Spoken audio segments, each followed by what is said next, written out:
Pizzeria. Running a business, coaching a team, planning your next big event, you need more than just gear. You need SM Athletics and Logo Solutions. Custom uniforms, branded apparel, promotional products, done right, done fast, and built to show off your brand with pride. From local businesses to high schools to major universities, SM Athletics is trusted by winners. Get real service, get real quality, get noticed. SM Athletics and Logo Solutions, where your brand comes to life. Visit smathletics.com and let's build something great together.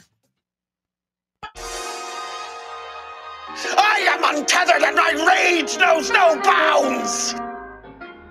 Ladies and gentlemen. All I know is you never had the makings of a varsity athlete. What is it with you and this obsession with this varsity crap? People come to us because we don't sell them an They can't refuse because of the implication. You wonder ever you're a bad man? World needs bad men. We keep the other bad men from the door. Some things are a matter of duty. The world's greatest radio show in Tennessee. That doesn't sound right, but I don't know enough to dispute it. And I was about to take advice from a clown who dives headfirst into the shallow end of the pool. It's TalkSports with John Reed and Cody McClure. If it is to be said, so it be. So it is. So it is. So it is. So it is. It's a Tennessee thing! Well, I'm holding on.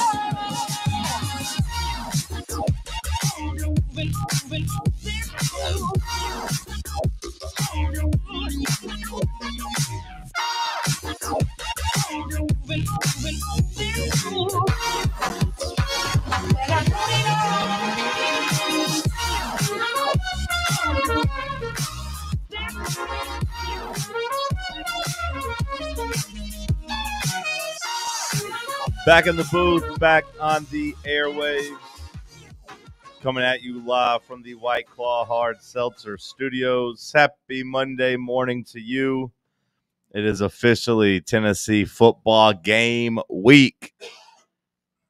It is game week. It's been a long road to get here, but we are here.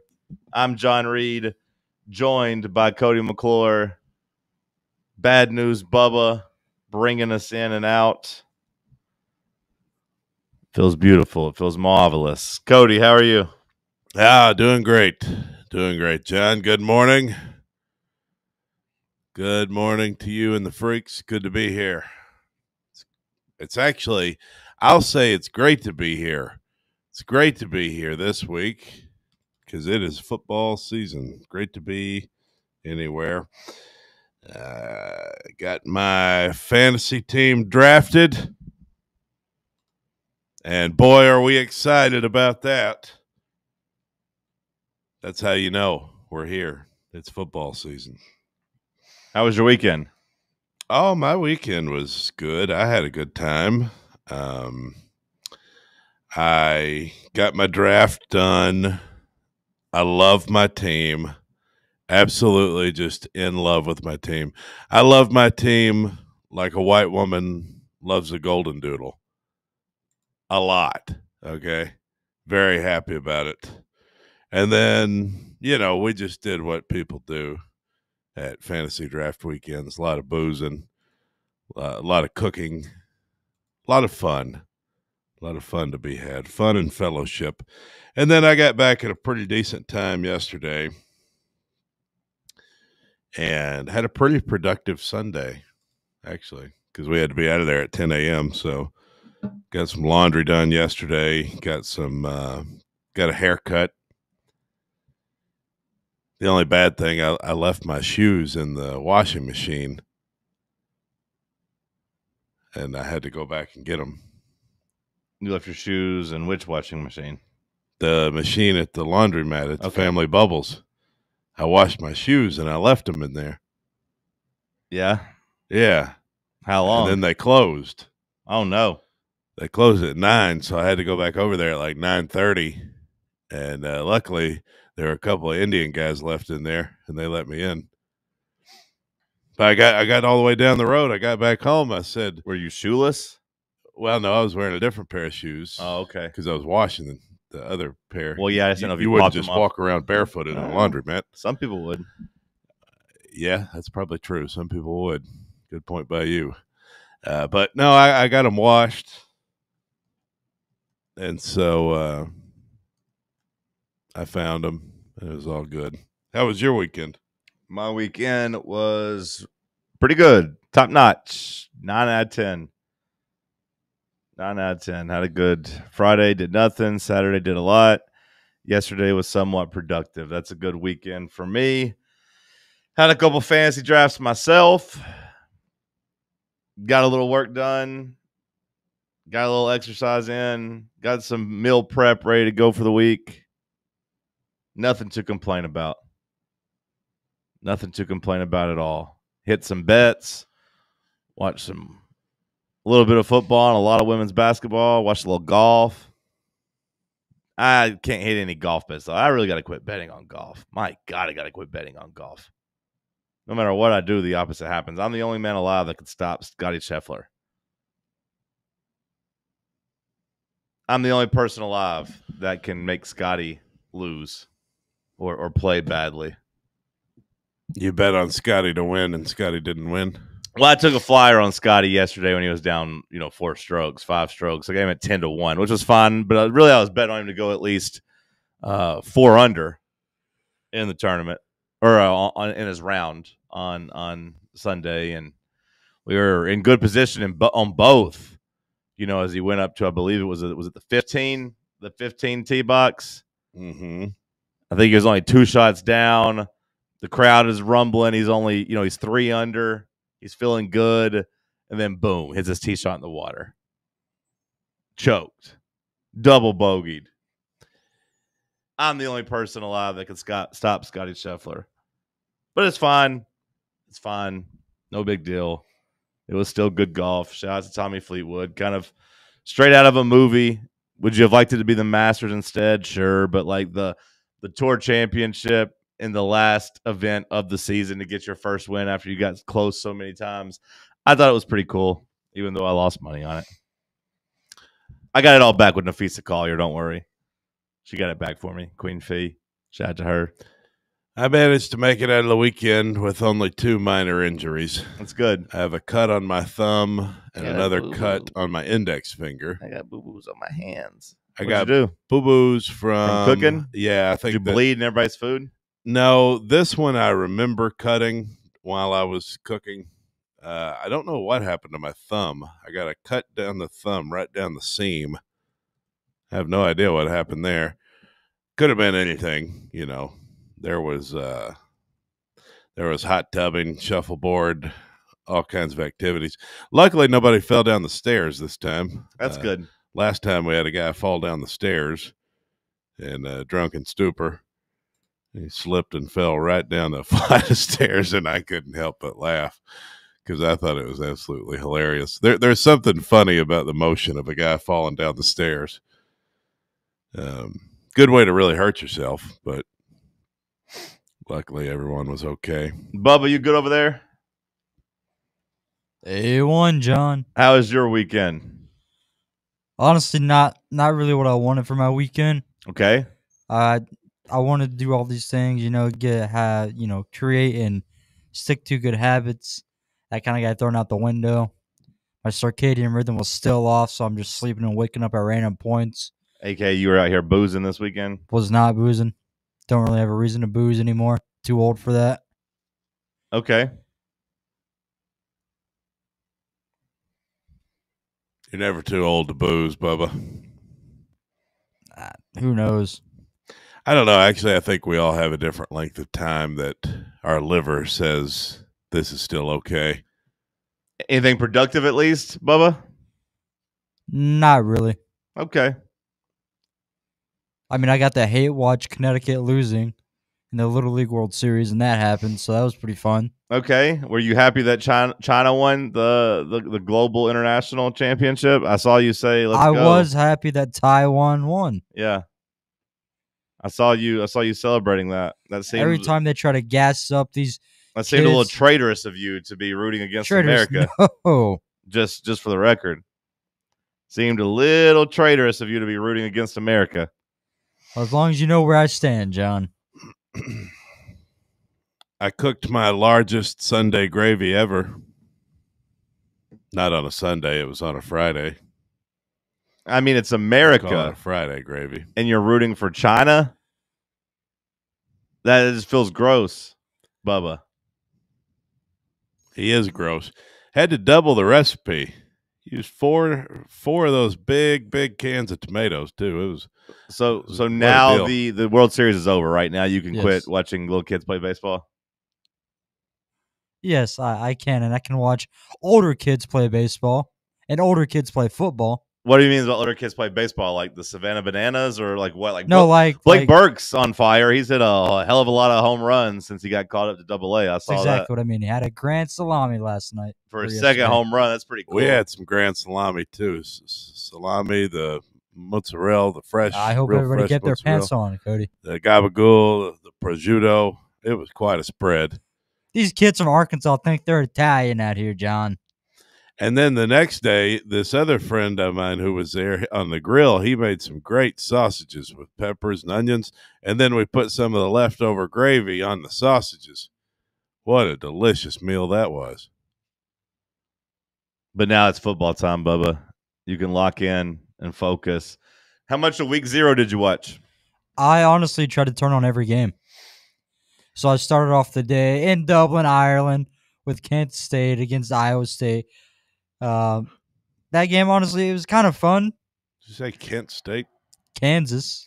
I won that game. Farmageddon. I won. I'm glad you participated, suited up, and won your matchup there. I won with Iowa State. It was beautiful, marvelous. It's always good when you win your first college football bet of the year, you know? I was absolutely locked in on Idaho State and UNLV.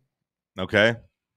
I saw UNLV eked out a win. Dan Mullen avoided disaster. They did. I watched a little bit of Farmageddon. My dream were playing the Liberty. I spent most of the day watching that. And then I got PTSD from Frank Reich at the end of the day with the clock management for the Stanford Cardinal against Hawaii. Oh, Frank Reich is the one coaching Stanford because I watched that. Yep. I went out to dinner, ate a nice prime rib. Went to an establishment afterwards where the Hawaii game was. I was watching it on my phone. They didn't have it on the TV. They had Kansas on instead. But I did see Stanford kind of blow the game.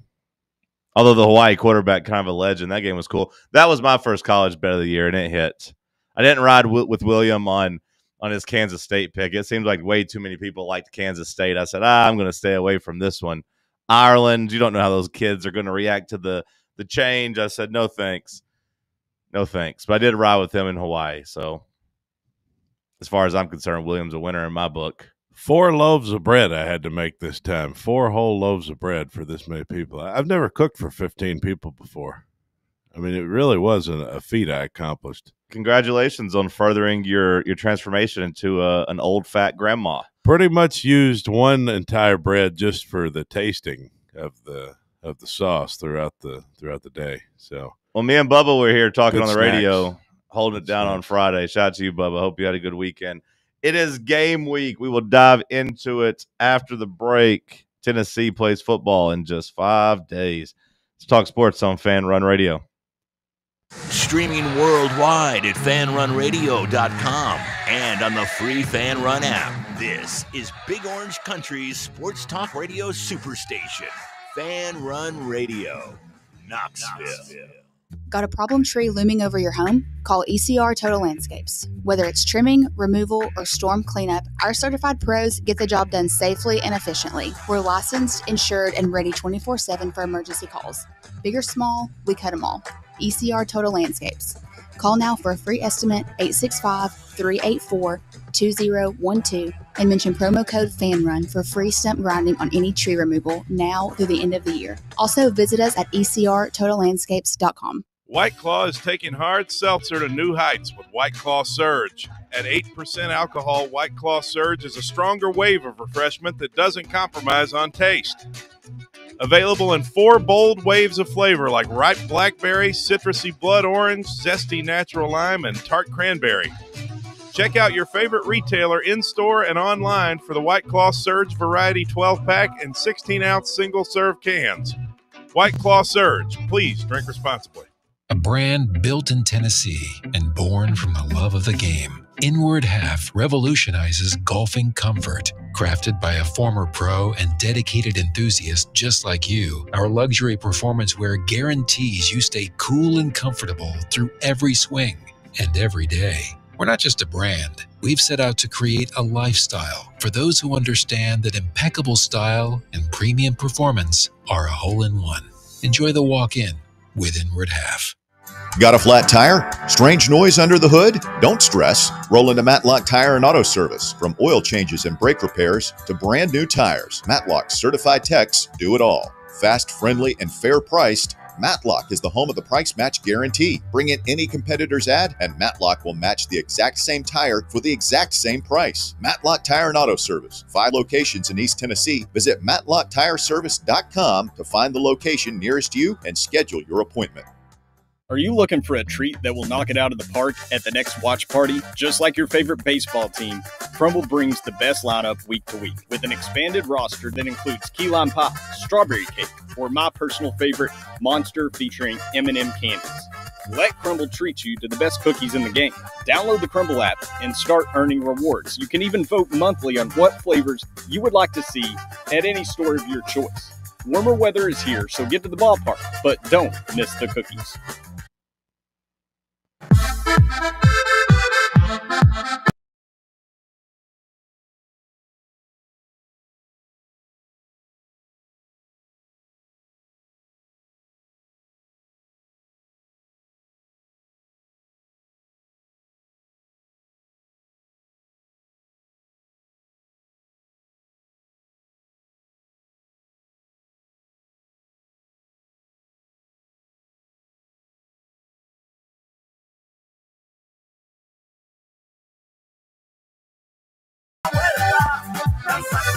It is officially game week here in Knoxville. Nothing says game week like this song right here. Let's go. Cody, how you feeling? We're almost there.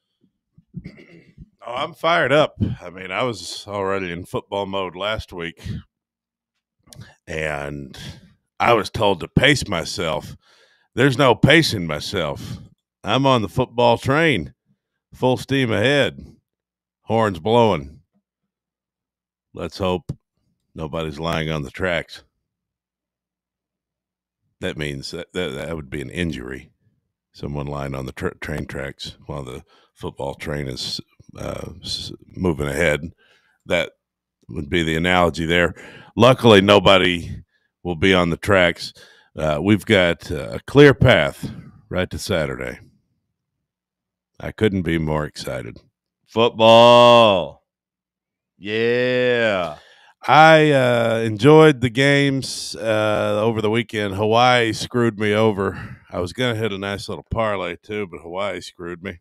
Actually, I mean, we're here because we start Thursday. There's great games on Thursday. So, like, it's happening now. We don't even have to wait until Saturday. You took Stanford? Mm-hmm. Oh, what a moron. As part of a 4-team parlay. Got on no ball. I mean, I hit everything else. Just missed that one. Should have done a 3-team parlay. Hawaii screwed me right at the end. You'd have been in pretty good shape if you just did a 3-team parlay. You know? It was like plus 780 or something. I don't know what it was.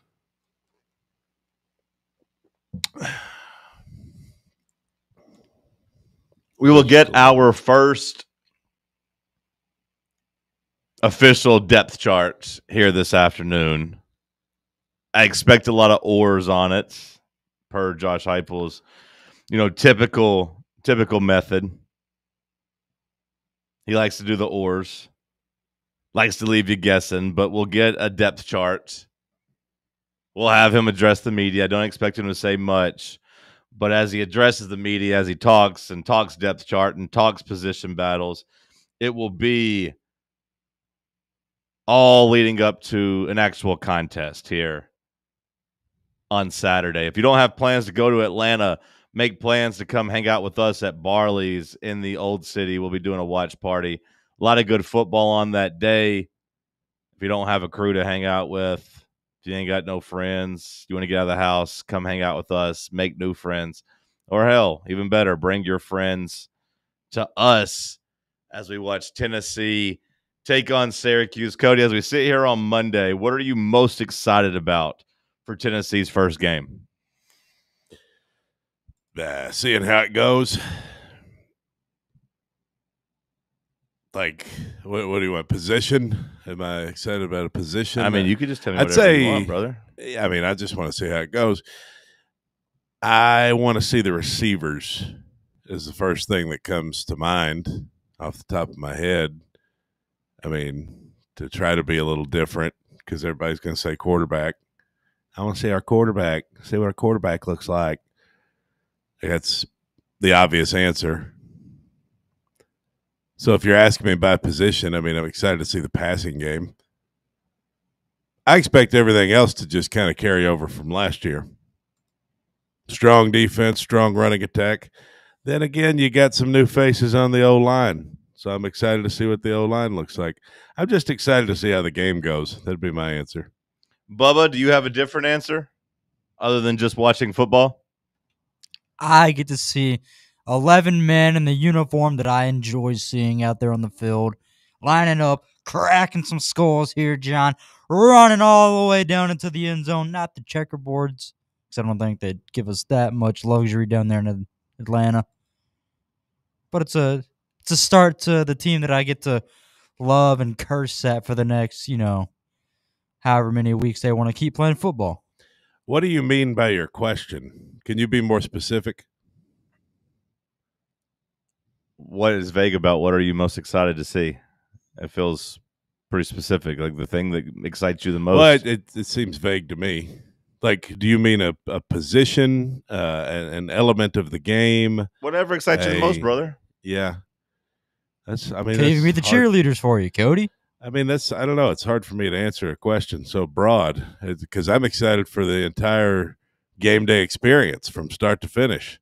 I mean, hell, it's Corso's last college game day. I'm going to wake up early for that. It's the whole vibe of the game day with the food and the drink and the fellowship. And, people are going to be barbecuing. People are going to be cooking steaks and ribs and sausages. I mean, it's everything for me. I mean, I don't think you're going to be like eating any sausages or anything, are you? I wouldn't bet against it. Me eating a sausage on a college football game day. Okay. I wouldn't bet against it. I don't know for sure, but it's that whole vibe for me.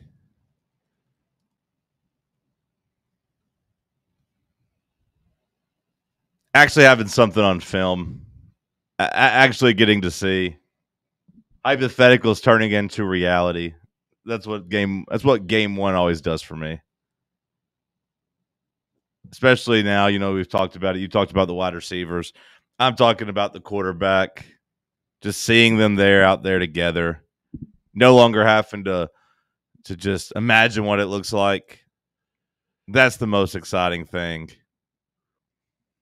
Yeah, we'll see it. We'll see it on the field. We'll actually have something tangible to talk about next Monday. Like a week from today, we will actually have something that we've seen with our eyes that we can digest, that we can dive into and actually feel educated about. And that's pretty exciting. 1 week from today, that's right. Oh, boy, what a nail-biter that was, huh? 34-33. I didn't see that coming.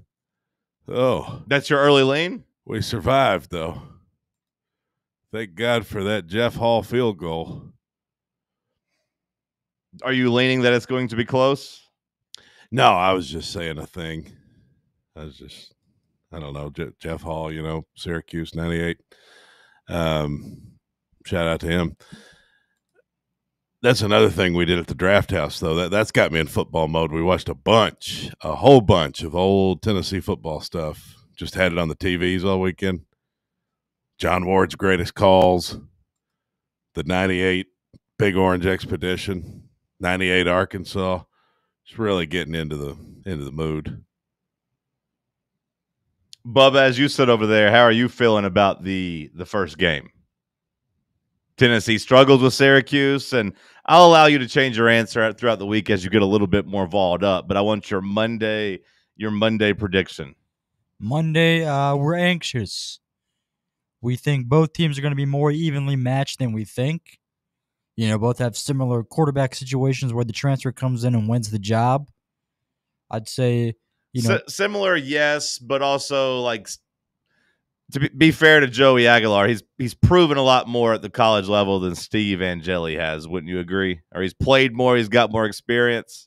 I mean, yeah, he does have more in-game experience. Yeah. Well, I do think it's a little bit different in that regard. Like, I don't think Tennessee's worried about how he's going to react to being a starting quarterback. I don't think that's a concern. I will think that, the first series, Aguilar might look a little more poised than Angeli's first series for Syracuse. I hope that happens the entire game. Like, the hope is that your guy has no first game jitters. Now, it is going to be, different stakes than he's used to. Playing in front of more people than he's used to. Being the starting quarterback at Tennessee is going to carry more pressure than, he had at App State or Diablo College for sure. But I don't want any first game jitters at his age. Like I'm hoping, and the way everyone talks about him, there was another big article written about him over the weekend, just about comparing him to Brett Favre, just talking about him being just such a gunslinger. Gunslingers don't get scared, man. I think there'll still be, some things to shake out, maybe not call it jitters, but knocking the cobwebs off, maybe. Like, I feel like that first game, there's going to be some, for both teams, there'll be some fumbles, some things that, you're not all the way there fundamentally yet. Teams get better as the year goes along, You know what coaches always say, a team improves the most from week 1 to week 2, typically. I don't know if that's true, but it's an old coaching cliche. So I wouldn't expect it to look just completely smooth or anything, but I can go ahead and tell you right now that we're going to whoop them. So you're feeling the beatdown coming? We're going to whoop them. I've seen this film before. Top-level SEC team against mid-level ACC team. I've seen what happens. Now, I don't expect it to be, 52 to it's not going to be 51-10 like we did against NC State, but I think we'll get a convincing win. That's where I'm leaning at right here on this Monday morning as well. Yeah, we got the roster to do it. 13.5. I'm feeling the Vols cover 13.5. The point spread's always, a good baseline for expectations. I think. And I think Tennessee covers and takes care of business. That's how I feel on Monday. We'll see how it progresses through the week. I don't think there'll be anything pop up that makes me nervous. I don't think there's any lingering injuries we really have to worry about. I mean, the only one that feels like it's going to cost some time is Jermod McCoy. I'd be surprised if he played at this point against Syracuse, but everyone else should be good and ready to go. David Hobbs, of course, on the defensive line, he'll be out as well. Mm-hmm. So the defense a little bit banged up, but offensively, it feels like you're full steam ahead. Defensively, ain't nothing new that seems to be popping up, at least from everything I've read and people I've talked to. I think the defense has still got plenty. I'm excited to watch the run game. We talked about having something on film. Aguilar, the passing game, that's the biggest question mark. But, I think it'd be great just to see Tennessee just really start imposing their will on inferior opponents. We know they like to run the ball. We know they like their 12 personnel. I think the offensive line is going to be drastically improved. I think the idea of maybe having a quarterback that could throw the ball down the field will open those run lanes up even more. Do you expect to see that from the offensive line in game one?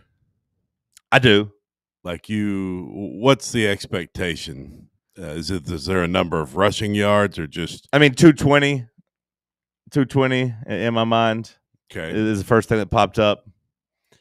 Maybe just call it 200, like 200 rushing yards. That's the number that would make me feel pretty good. That's the number that makes me feel like you've imposed your will.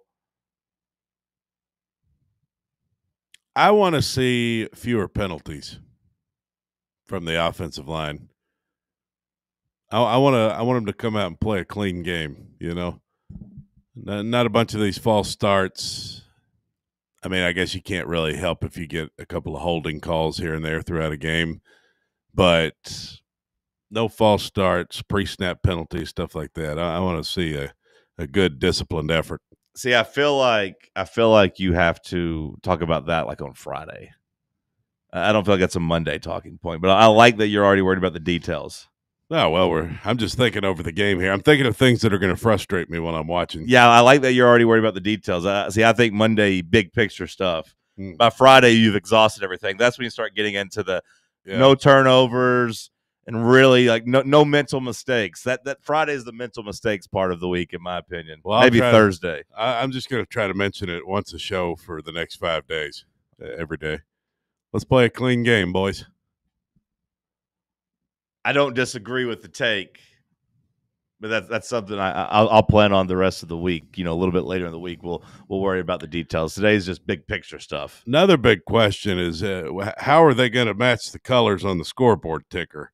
Because you typically don't want to have an orange up against another orange. I'd imagine we get a white background. Maybe they got like a blue background. Blue with the orange S. Yeah, that's orange probably with the white T. That's probably what it'll be. I think. I think so. Yeah, I think that would look probably the best. So we've solved that. Any itch to go down to the game? A little bit. Bubba, any itch for you to go down to the game? It's only 3 hours. I did, but other plans won't allow for that. So, such as? I just, lodging, work on the weekend too.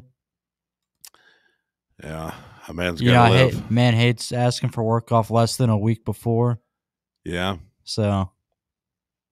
Some people do.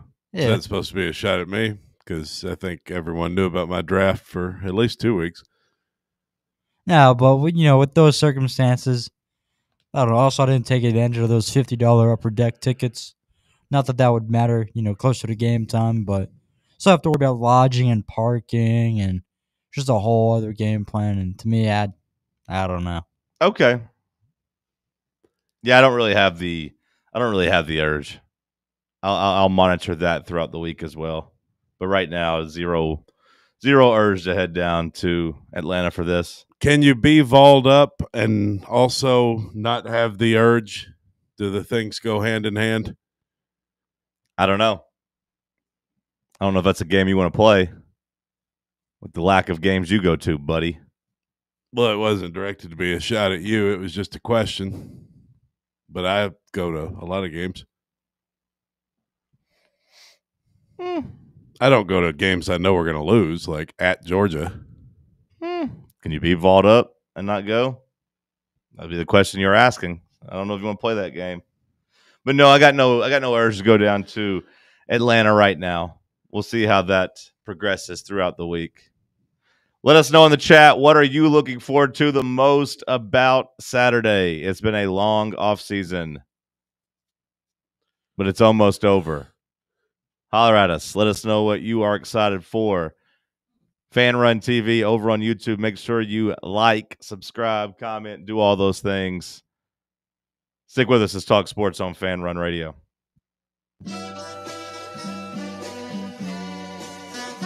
You're listening to FanRun Radio, the sports humans. Believe in family. Believe in your fellow man. Believe in honesty and an honest day's work. We do. We're Farm Bureau Insurance. And we don't just believe in Tennessee. We believe in Tennesseans. Farm Bureau Insurance. Tennessee's insurance company. This is Baseball VFL Cody Brown. Farm Bureau Insurance is the official insurance for Tennesseans. Believe in me for all of your insurance needs. Give me a call at 865-992-3871. Hey, folks, if you're in need of a lawyer, you need to call my friend Jerry Givens. I've known Jerry since high school and can personally vouch for him. He's East Tennessee through and through, and if you're going through a divorce, bankruptcy, or a DUI case, you'll need someone you can trust on your side to help you navigate the local legal system. You can trust Jerry Givens. Call the law offices of Jerry Givens today at 865-801-9250 to schedule your free consultation. That's 801-9250. Barley's has live music on weekends, general team trivia on Wednesday nights at 8 p.m., and now live sports trivia courtesy of the Knoxville Trivia Guys every Thursday night upstairs. The game starts at 7 p.m. and is free to play for everyone, so head on down to the Old City and show off your sports knowledge and win gift cards to Barley's. Use those gift cards to buy some delicious food and drinks, and you can take it all in with their wide selection of TVs and indoor projectors. Barley's Tap Room and Pizzeria. Ready to launch your career? Axle Logistics is a leading third-party logistics company where excellence is an energy. With an award-winning culture, Axle proves that positive outcomes come from a positive environment and a work hard, play hard mentality. At Axle, the drive for success is infectious. And with an uncapped commission structure, hard work isn't just noticed, it's rewarded. For those with big goals and even bigger dreams, Axle Logistics is the place to start your career. Rickard Ridge Barbecue, located in beautiful Cove Lake State Park. Rickard Ridge is home of the best ribs in the Volunteer State. Smoked daily by pitmaster Mark Rickard. The barbecue at Rickard Ridge is mouth-watering, fall-off-the-bone delicious. Take the scenic drive up I-75 to exit 134. For directions and to look at the rest of the menu, visit Rickard Ridge online at rickardridgebbq.com.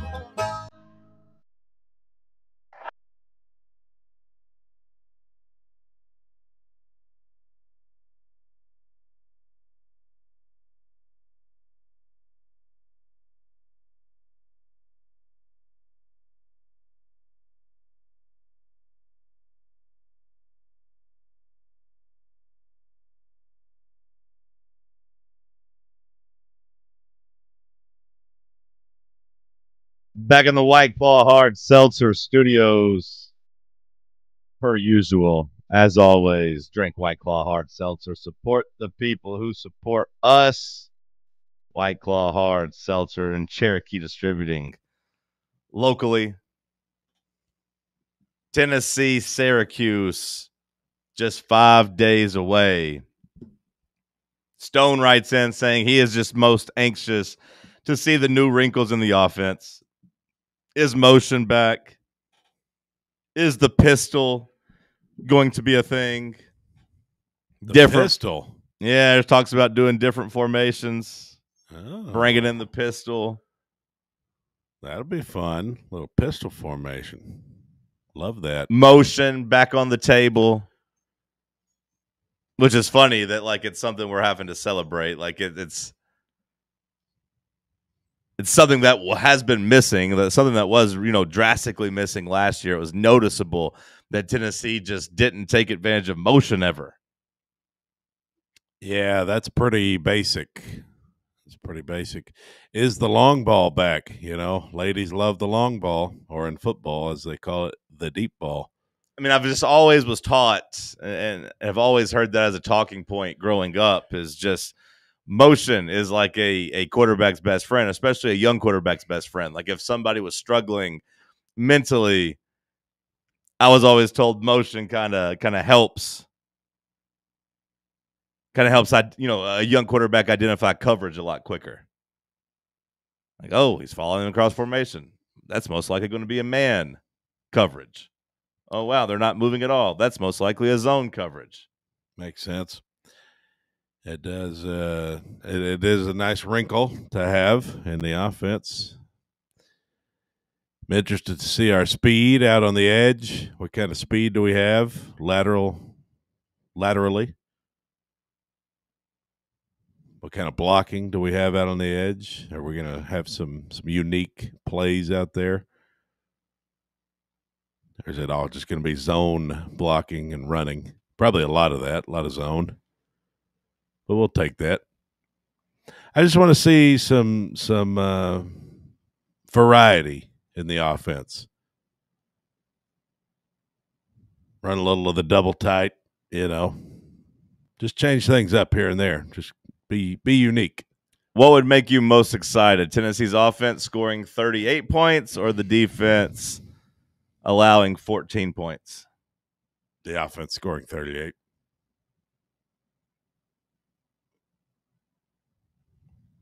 Yeah, I think I agree on that. Joey Aguilar throwing for 275 yards or Tennessee rushing for 250? Joey.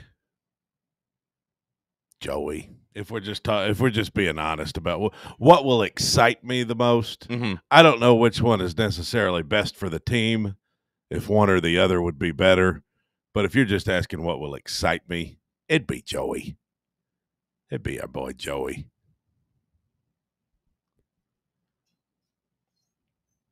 Man, if the offense was just opening up holes for 250 yards on the ground, though, that'd be pretty stout. See, but against Syracuse, I feel like I would keep telling myself, it's an ACC team. Wait till we play Georgia, Like, it'd be nice. Don't get me wrong, but I feel like I kind of expect that. I feel like I kind of expect to just blow these guys off the ball. Maybe that's an unrealistic expectation. I mean, we might be getting in a dogfight here. I don't know. Yeah, I mean, this is a team that won a bunch of games last year. They did, but they did it throwing the ball in the air, and that quarterback is gone. They did win 10 games last year. You're right about that. And they didn't – it wasn't just a bunch of scrubs. I mean, they did beat Miami.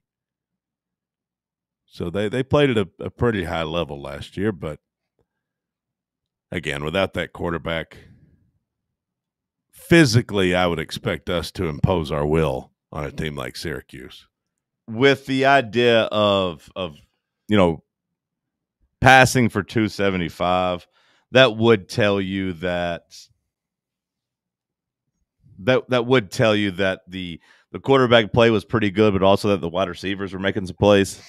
Yeah, Staley and Matthews, and so like two of your biggest questions would be answered. They're connected, which I think is part of the reason Tennessee fans have such hesitancy to be overly confident about this team. Well, and we can't forget about the O-line in that either when it comes to the passing game. I mean, are we good at pass protection? That'll be a question. Well, I don't think that's getting answered in the positive direction here on Saturday either. Because for what you said about the rushing attack and it's Syracuse, like I think even if Tennessee's offensive line is able to stonewall Syracuse's pass rush, I think you'd still go into Georgia with questions. Still happy to see them do it against them. Same as you said about the running attack. I think you'd feel the same way about the pass protection. Whereas I think it's easier for us to see fast receivers and like receivers running wide open in secondaries and quarterbacks hitting accurate passes down the field. I think that's easier to look at and say that should happen against other teams too. You're right. There's going to be question marks either way going into Georgia. That's what I was saying last week is like this game it's a good test. It's a nice little test to see where you're at. It's a real test. I mean, I don't want to completely downplay Syracuse. Like I understand we're not playing, Marshall or UAB or somebody here. Like Syracuse is a real opponent. There's going to be some moments where it's tough, and you're like, that's going to happen. But for me, what this game will determine is whether week 3 against Georgia is a quiet confidence at the tailgate, or if it's more of I'm worried about this. Like that can be, my opinion can be swayed a little bit on that with this game. Like if we win this game 51-10, I'm going to be like, okay, we're bring Georgia in here. Let's see what we got. Like I said, a little quiet confidence with the game being at home, the Neyland effect and all that. Quiet confidence. If we come out and win this game, yeah, but if we come out, Bubba, was this not the guy last week that was saying to punt the Georgia game, that you can't beat Georgia, to throw it out? That's not what I was saying. I was just saying, did he not say that on a 12-game schedule, if you're going to lose one, it'd probably be to your toughest opponent, is what I was saying. But I don't think logically that would even be the answer, but that's my answer logically. So I think stick that up into your. So you're not punting the game after all? Just for the record, you're not punting Georgia? No, I'm trying to talk to you about Syracuse. What I'll feel about Syracuse? Right. But you say you'd have confidence going into Georgia, whereas last week I said way we were beating. I said them. A quiet confidence vibe is what I said. That's a quiet confidence is even better than a loud confidence. No, it's not. Speak softly and carry a big stick. Right? Isn't that what they say? No, that's not what I meant. But I mean, that's Buford Busser. That is what they say, but I mean, Cody's saying, if you go out here and beat Syracuse, that he'll basically think we're going to beat Georgia. Well, That's good. I'm just talking about the pregame vibes against Georgia and how we'll feel. Like, this game will determine how a lot of people will feel going into Georgia, is what I mean. Like, if we come out and we're ugly and we turn the ball over 4 times and yet we still find a way to beat Syracuse and we look sloppy, but we won 20-16, then I think it's going to feel a little bit different, and part of that depends on what Georgia does too. I mean, either way, that's going to be a great home atmosphere. Obviously, people are going to be fired up for it, but whether or not we can talk ourselves into beating Georgia is what I'm looking at. This game will impact that. There's part of me that also thinks just win. Just win. Because if you win a close one, but you turn the ball over 4 times, you can sit in here and talk about cleaning that up. You can. If you don't clean it up, this and this would have happened. If the running back didn't drop the ball, this would have happened. If Joey could just limit mistakes, then this and this could happen. I think ultimately winning is all that matters on Saturday. Survive and advance. You look back, you talked about the 98 season. Now, that Syracuse team was a bit of a different beast back then when you look at the NFL talent they had out there on the field. But that team had Donovan McNabb. You look at the talent they had, but like that wasn't a convincing win by any means. That was a walk-off field goal for the win, and you survived, you advanced, and then, of course, you went on, you went undefeated, you ran the table, you won a national championship. Yeah. Yeah, and in a football season, I mean, there are moments like that. Like, if you're going to have a successful season, it's not going to be smooth sailing. 2022, think about that first game against Pittsburgh, or, the first game that mattered against Pittsburgh.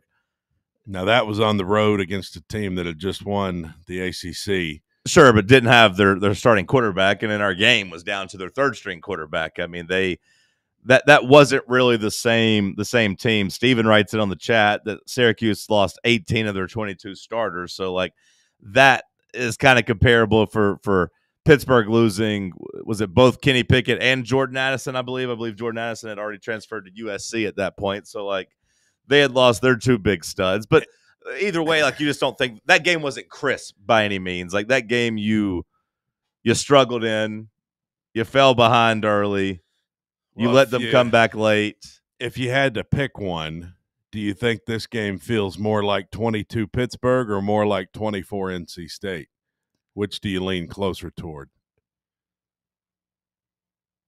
You mean you don't mean preseason, pre-time talking, or just previewing the game? You're talking about how it's going to play out. Yeah, the way the games went. I could see it much. I think it'd be much more like last year's NC State game. Okay. And if you remember, I mean, NC State didn't necessarily lay down the whole time. No, that game was dicey in the first half. If Will Brooks wouldn't have gotten that interception and took it back, I mean, like, they were in position.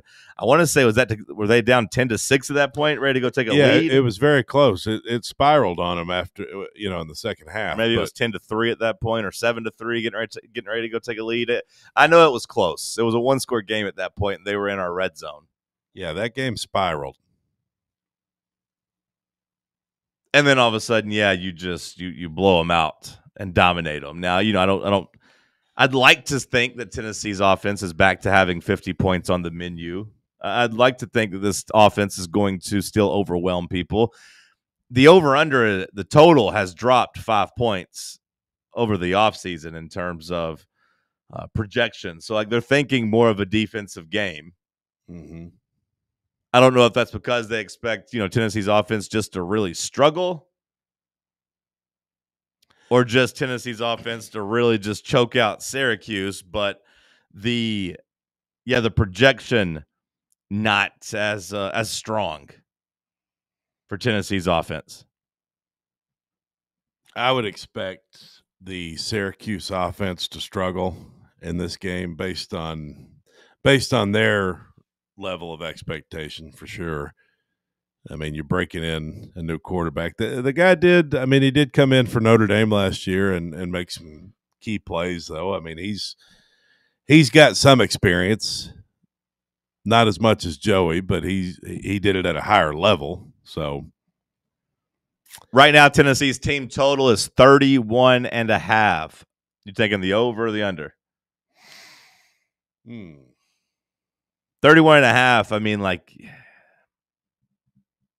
It's a touchdown a quarter to get you 28.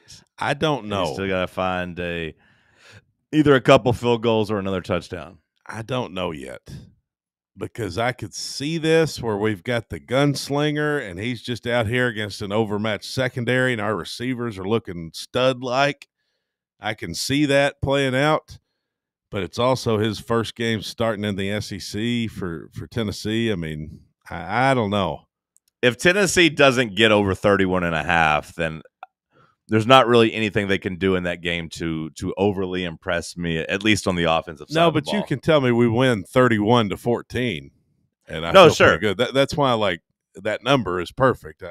Sure, they're very good at what they do. I'm just saying, if we win 31-14, I think there'll be some positives you could probably take away from the performance from both the offense and the defense, but I won't come out of it overly confident or overly impressed with the offense if they only score 31 points. You can tell me it's 31-20. I'm happy. I mean, I don't know which way I lean on that. 31, it's right on the number, Well, that's why they make it I know, it's hard. Total. It's tough. They're not giving away money. What are the odds on yes or no? The over has actually the under has some juice on it. Okay. Minus 118.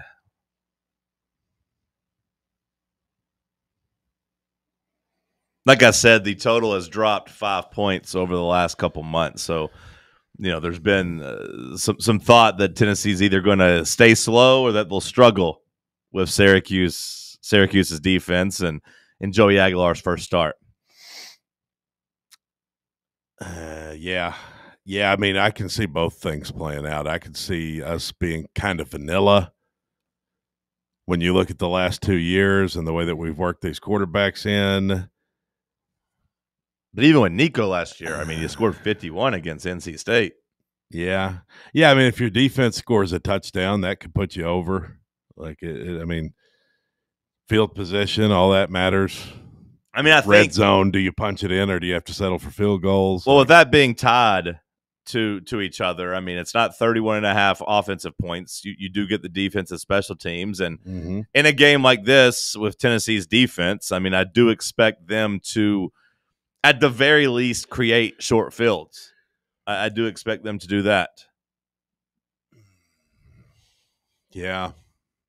I don't know. I think my biggest hope right now as we sit here and talk is that Josh Heupel has this offense ready to go, and that Josh Heupel wants to get back to tempo, and that Josh Heupel wants to kind of prove to people and come out of the gate hot that his offense, isn't going to fall apart. Well, that's what I want to see. That would be the hope. Maybe Josh Heupel's just completely morphed into being a defensive coach. Maybe. Run the ball and play defense. That'll get you to the playoff. Maybe he'll fully embrace that. We'll see. That's part of why I'm just so excited for Saturday. We start getting answers to these hypotheticals we've been talking about for 3 months now, 4 months now, 5 months now, but we start getting some answers. It's the most wonderful time of the year. Hour 1 in the books. We'll kick off hour 2 with some headlines. Cody will give you the news. Coming up after the break, it's Talk Sports on FanRun Radio. Check out our new and improved website at fanrunradio.com. Dental health is so important. It's one of those things that if you don't stay on top of it, it can really come back to haunt you, both financially and, of course, in terms of your physical health. If it's been a while since you've been to the dentist or you've got a dental issue that needs attention, do what I do. Go to Malone and Costa Dentistry at Knoxville Smiles. You can schedule your appointment online right now at knoxvillesmiles.com or just give them a call at 865-539-1776 and tell them Fan Run Radio sent you. Have you ever found yourself wishing your clothes looked brand new again? Whether it's your favorite suit, that little black dress, or your comfy winter coat, Crown Cleaners can make it happen. From stubborn stains to delicate fabrics, the expert team at Crown Cleaners uses the latest cleaning technology to ensure your clothes come back looking and feeling fresh. Visit one of their 2 area locations, Kingston Pike on Bearden Hill or South North Shore Drive near Dunkin' Donuts. Online at crowncleaners.com. Crown Cleaners, a tradition of excellence. Next week is your last chance to see your Knoxville Smokies in action this season. No way. Join us for our final all-you-can-eat Wednesday. Less than $30 gets you into the game and all the food your stomach can handle. We also have Thirsty Thursday with half-off draft beers, fireworks Friday and Saturday nights, and Fan Appreciation Day on Sunday with free prizes given out during the game. It's your last chance, so get those tickets now at smokiesbaseball.com. Hello, is Tina there? Who's this? Yeah, this is Vince from the hit reality show Wives Don't Tell. Tina applied for our show to confess that her husband won't go to the doctor to get his erectile dysfunction checked. She said she's ready for a guy that can bring the heat. All right, what the hell is going on? You know you're talking to her husband right now? Tina! Well, she wrote the application that her man's performance is questionable. She's basically married to a coffee table. She also said, we live within driving distance to Men's Pro Knoxville, but he's too scared to get a blood test. Oh my, she is done. She is so done. Gotcha, Mike. It's Nephew Tommy. Ain't no reality show. It's a prank. Men's Pro Knoxville is the real deal, fellas. Local experts, test results in minutes. Call 865-544-8220 or hit men'sproKnoxville.com before your lady books a new co-star. Men's Pro Knoxville, making it happen. Ready to launch your career? Axel Logistics is a leading third-party logistics company where excellence is an energy. With an award-winning culture, Axel proves that positive outcomes come from a positive environment and a work hard, play hard mentality. At Axel, the drive for success is infectious. And with an uncapped commission structure, hard work isn't just noticed, it's rewarded. For those with big goals and even bigger dreams, Axel Logistics is the place to start your career. You're listening to FM 105.7 and AM 1340, WKGN Knoxville, and W289CU Knoxville, Fan Run Radio. I'm going down, baby, your street in a Range Rover. Street sweeper, baby, cocked, ready to let it go. Shimmy, shimmy, cocoa, what? Listen to it pound. Light it up and take a puff. Pass it to me now. You're listening to Talk Sports. You can find me in St. Louis, rolling on dubs, smoking on dubs and clubs, blowing up like Cocoa Puffs, sipping bub, getting curved and getting dubbed. Daps and hugs, mean mugs and shoulder shrugs. Yeah. And it's all because accumulated enough scratch just to navigate a wood decorated on chrome and it's candy painted. Fans fainted while I'm entertaining. Wild, ain't it? Airing every day from 7 a.m. to 10 a.m. How me and money end up hanging. I hang with Hannibal Lecter. Hot. So feel me when I bring it, sing it loud. I'm from the Lou, and I'm proud. Run a mile for the cause, I'm righteous above the law. Player, my style's raw, I'm born to mac like Todd Shaw. Forget the fame and the glamour. Give me D's with a rubber hammer. My grammar, B's. Ebonics, gin and tonic and chronic. F bionic, it's ironic. Slamming inward like Onyx. Lunatics till the day I die. I run more game than the Bulls and Sonics.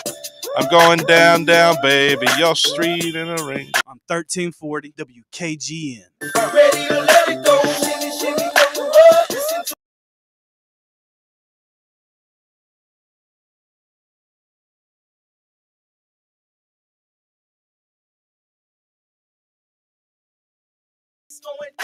Let's kick off with some hour 2 headlines. What you got, Cody Mack?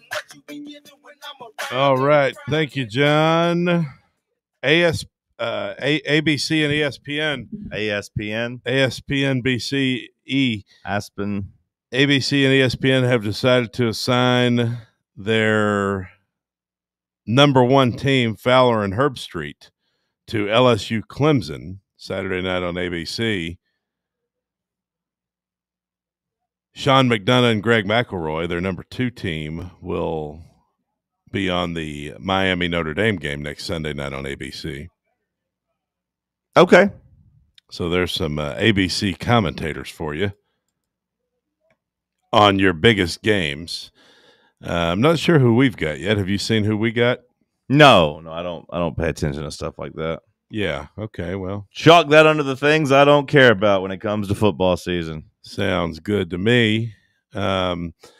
Apparently, the Tennessee Adidas deal reportedly, quote, caused a stir in the chase for this 5-star prospect. I'm imagining it's Tristan Keys, seeing how he's always showing up rocking Adidas. Mm-hmm. What do you say about it?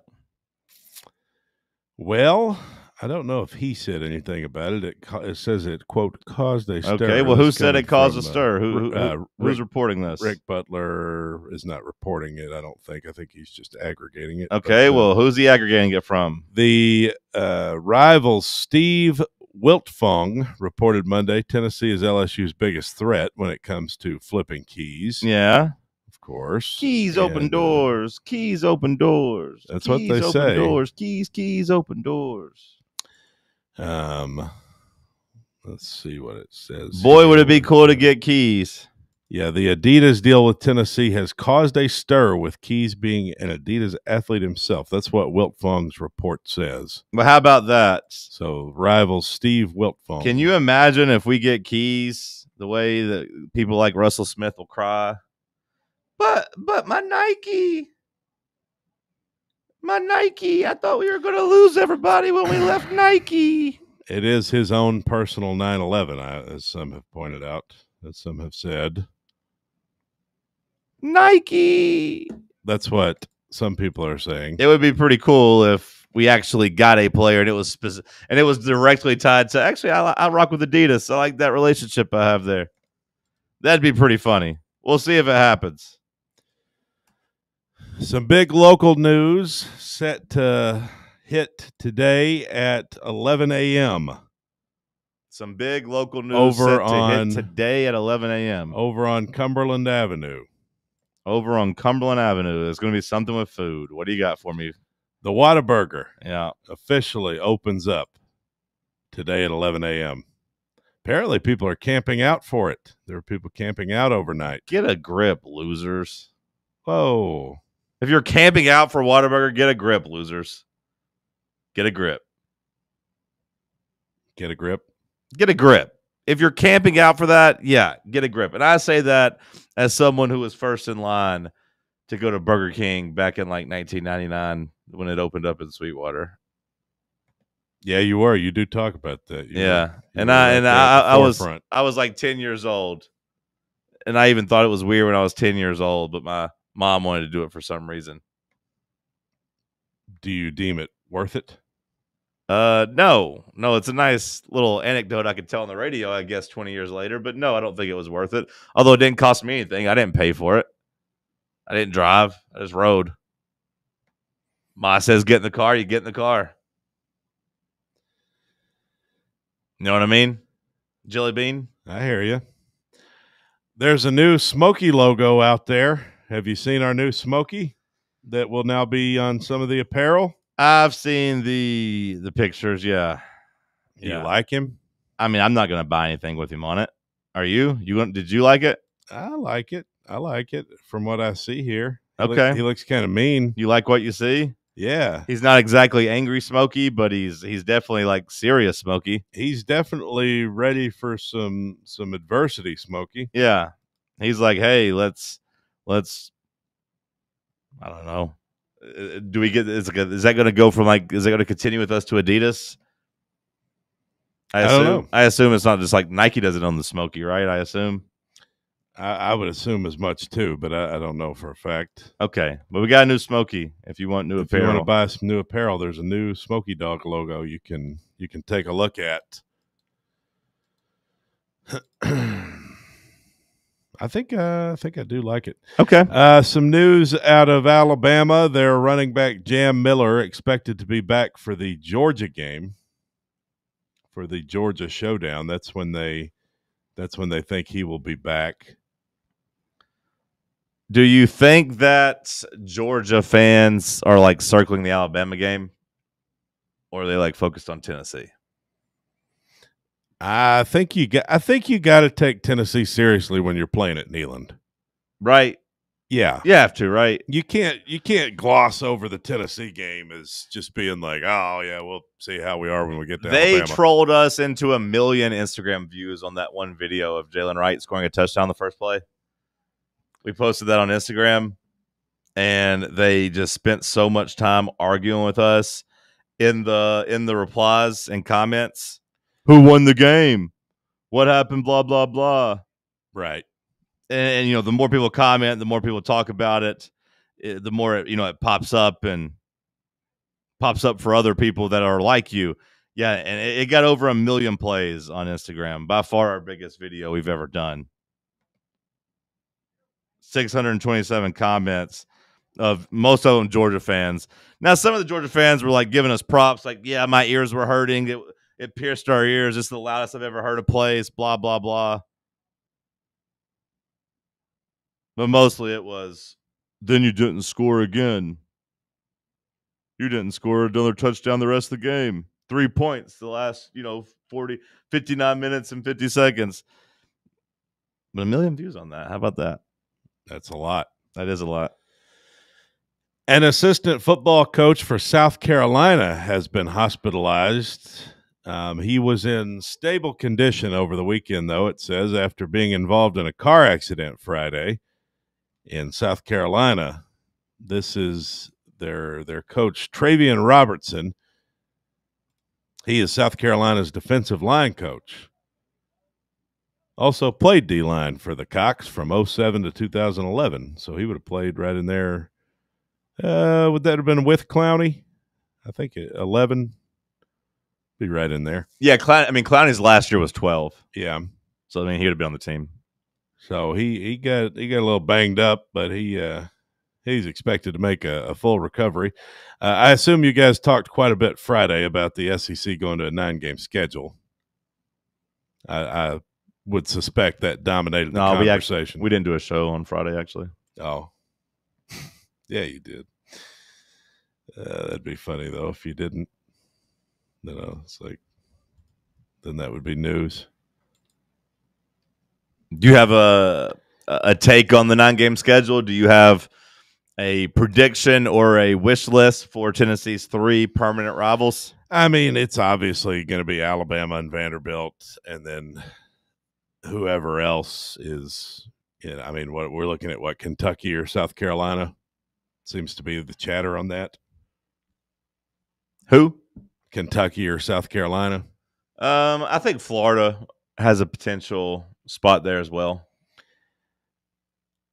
Will it be upsetting to you in any way that we won't play Georgia and Florida every year?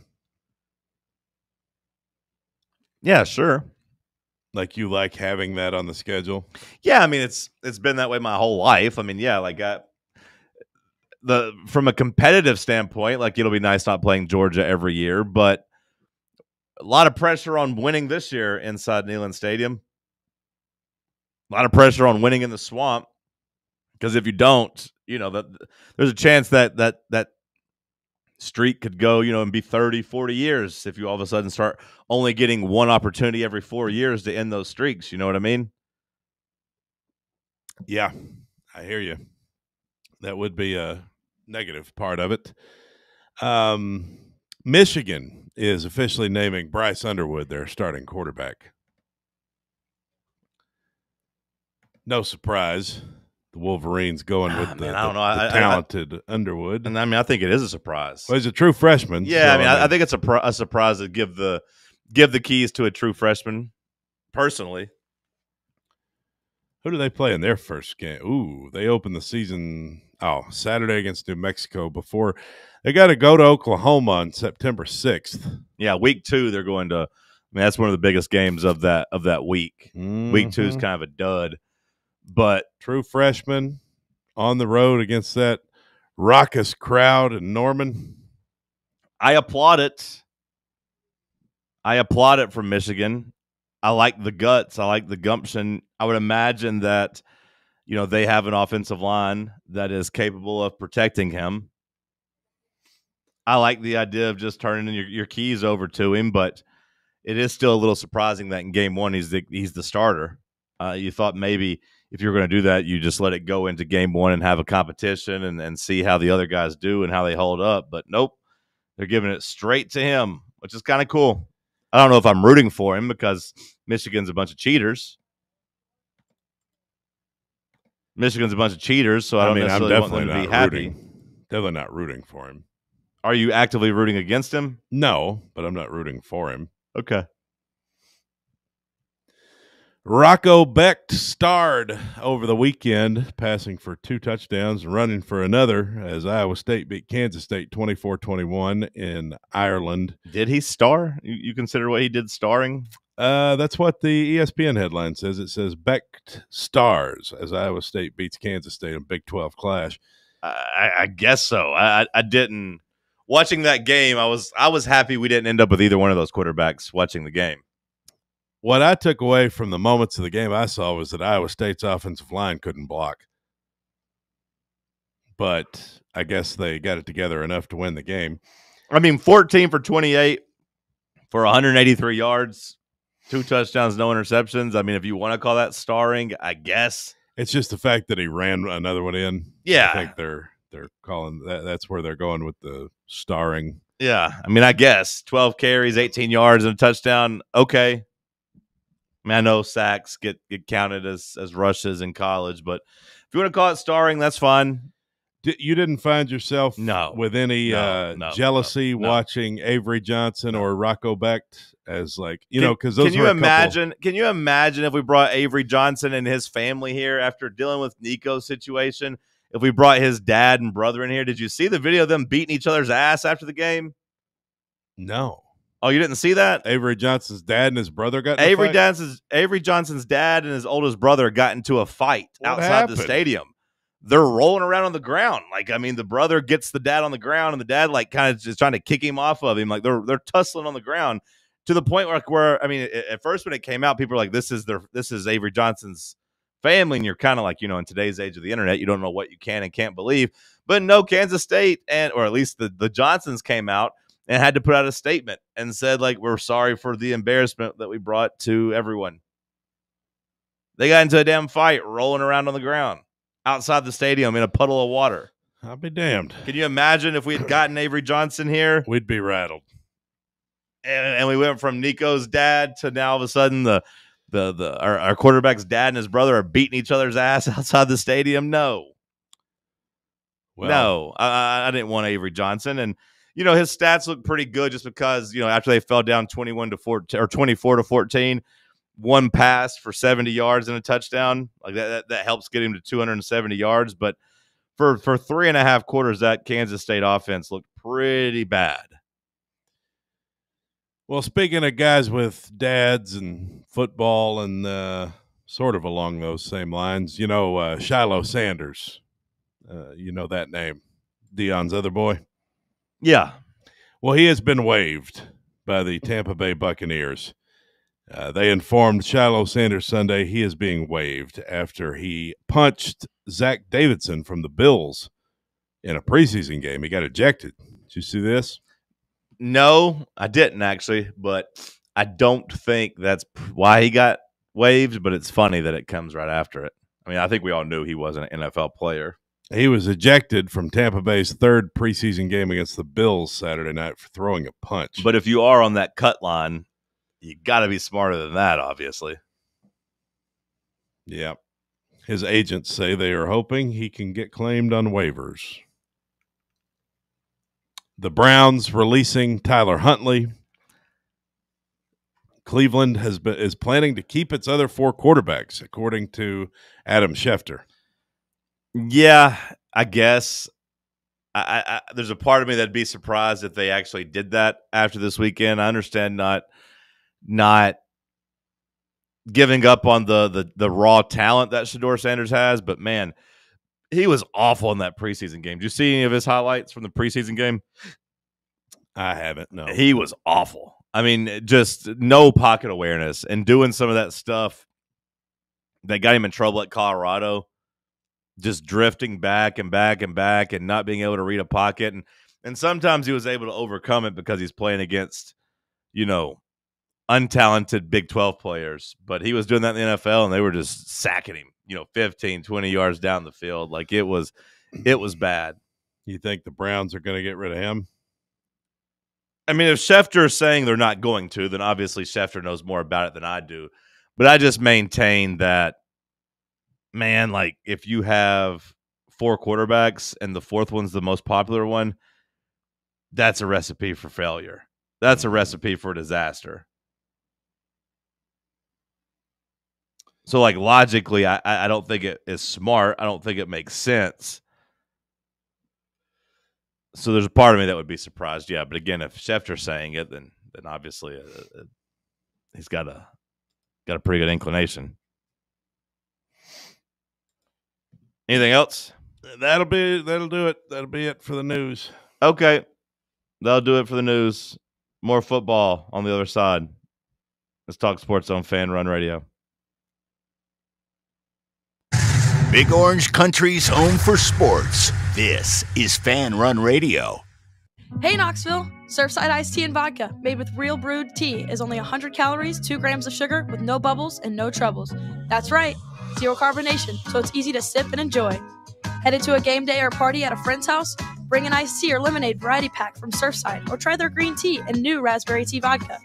Find the can with the sunset stripes this season. Surfside iced tea and vodka, sold at bars, restaurants, and stores near you. Surfside iced tea and vodka, sunshine in a can. Must be 21 or older. Enjoy responsibly. Blackford Veterinary Surgery Referral specializes in surgeries not regularly performed by your pet's general veterinarian. They're currently accepting referrals from vets all across the country. With their newly renovated state-of-the-art surgery center and highly trained staff, clients can rely on professional and thorough care. If your vet says that your pet needs surgery or rehab, ask for a referral to Blackford Vet and let them get your best friend back on its feet. Located conveniently in West Knoxville. For more information, visit blackfordvetsurgery.com. Yeehaw! I've been hooting and hollering ever since I started betting with the VIP Play app. VIP Play has more than 200 leagues, every bet type you can imagine, live betting and live hosts, all with 24/7 support from real live people when you need them. Start betting better with the VIP Play app today. Don't be a better, be a better with VIP Play today. Download VIP Play today or head to VIPPlayApp.com. Make sure you use the promo code FANRUN to take advantage of their welcome bonus and so they know that we sent you. Gambling problem? Call 1-800-88-99789. Must be 21 or older and located in Tennessee to bet. Attention service members and veterans. Introducing the Griffin Law Firm, your trusted ally in military legal matters. From court-martials to benefit claims, at Griffin Law, your mission is their mission. Here's VFL Marshall Griffin. As a veteran and retired military attorney, I've successfully defended lifelong benefits and helped preserve professional futures. So I know that when you hire a military justice lawyer, you maximize your chance to get relief. With my unique experience, I can advocate for you because there's no military matter that's too big or too small. Let us help you make these critical decisions that could affect the rest of your life. Remain silent. Request counsel. Call Griffin Law. For a free consultation, call 888-707-4282.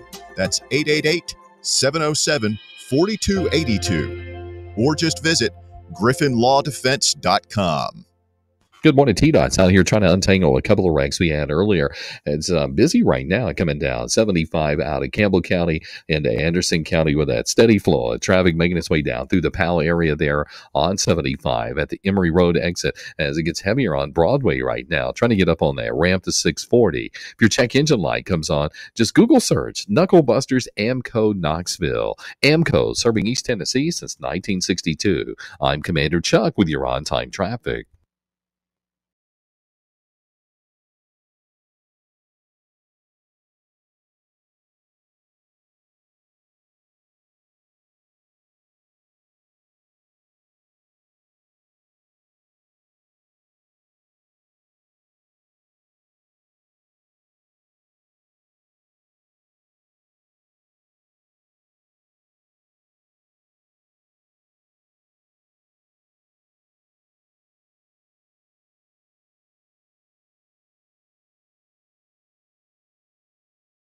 At least in the last 5 months, where I opened the door today to come to the radio show and that humid air didn't hit me.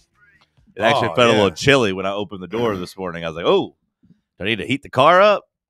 Yeah, I know. I haven't felt that chill in quite some time. I walked out and I said, okay, I think sandal season.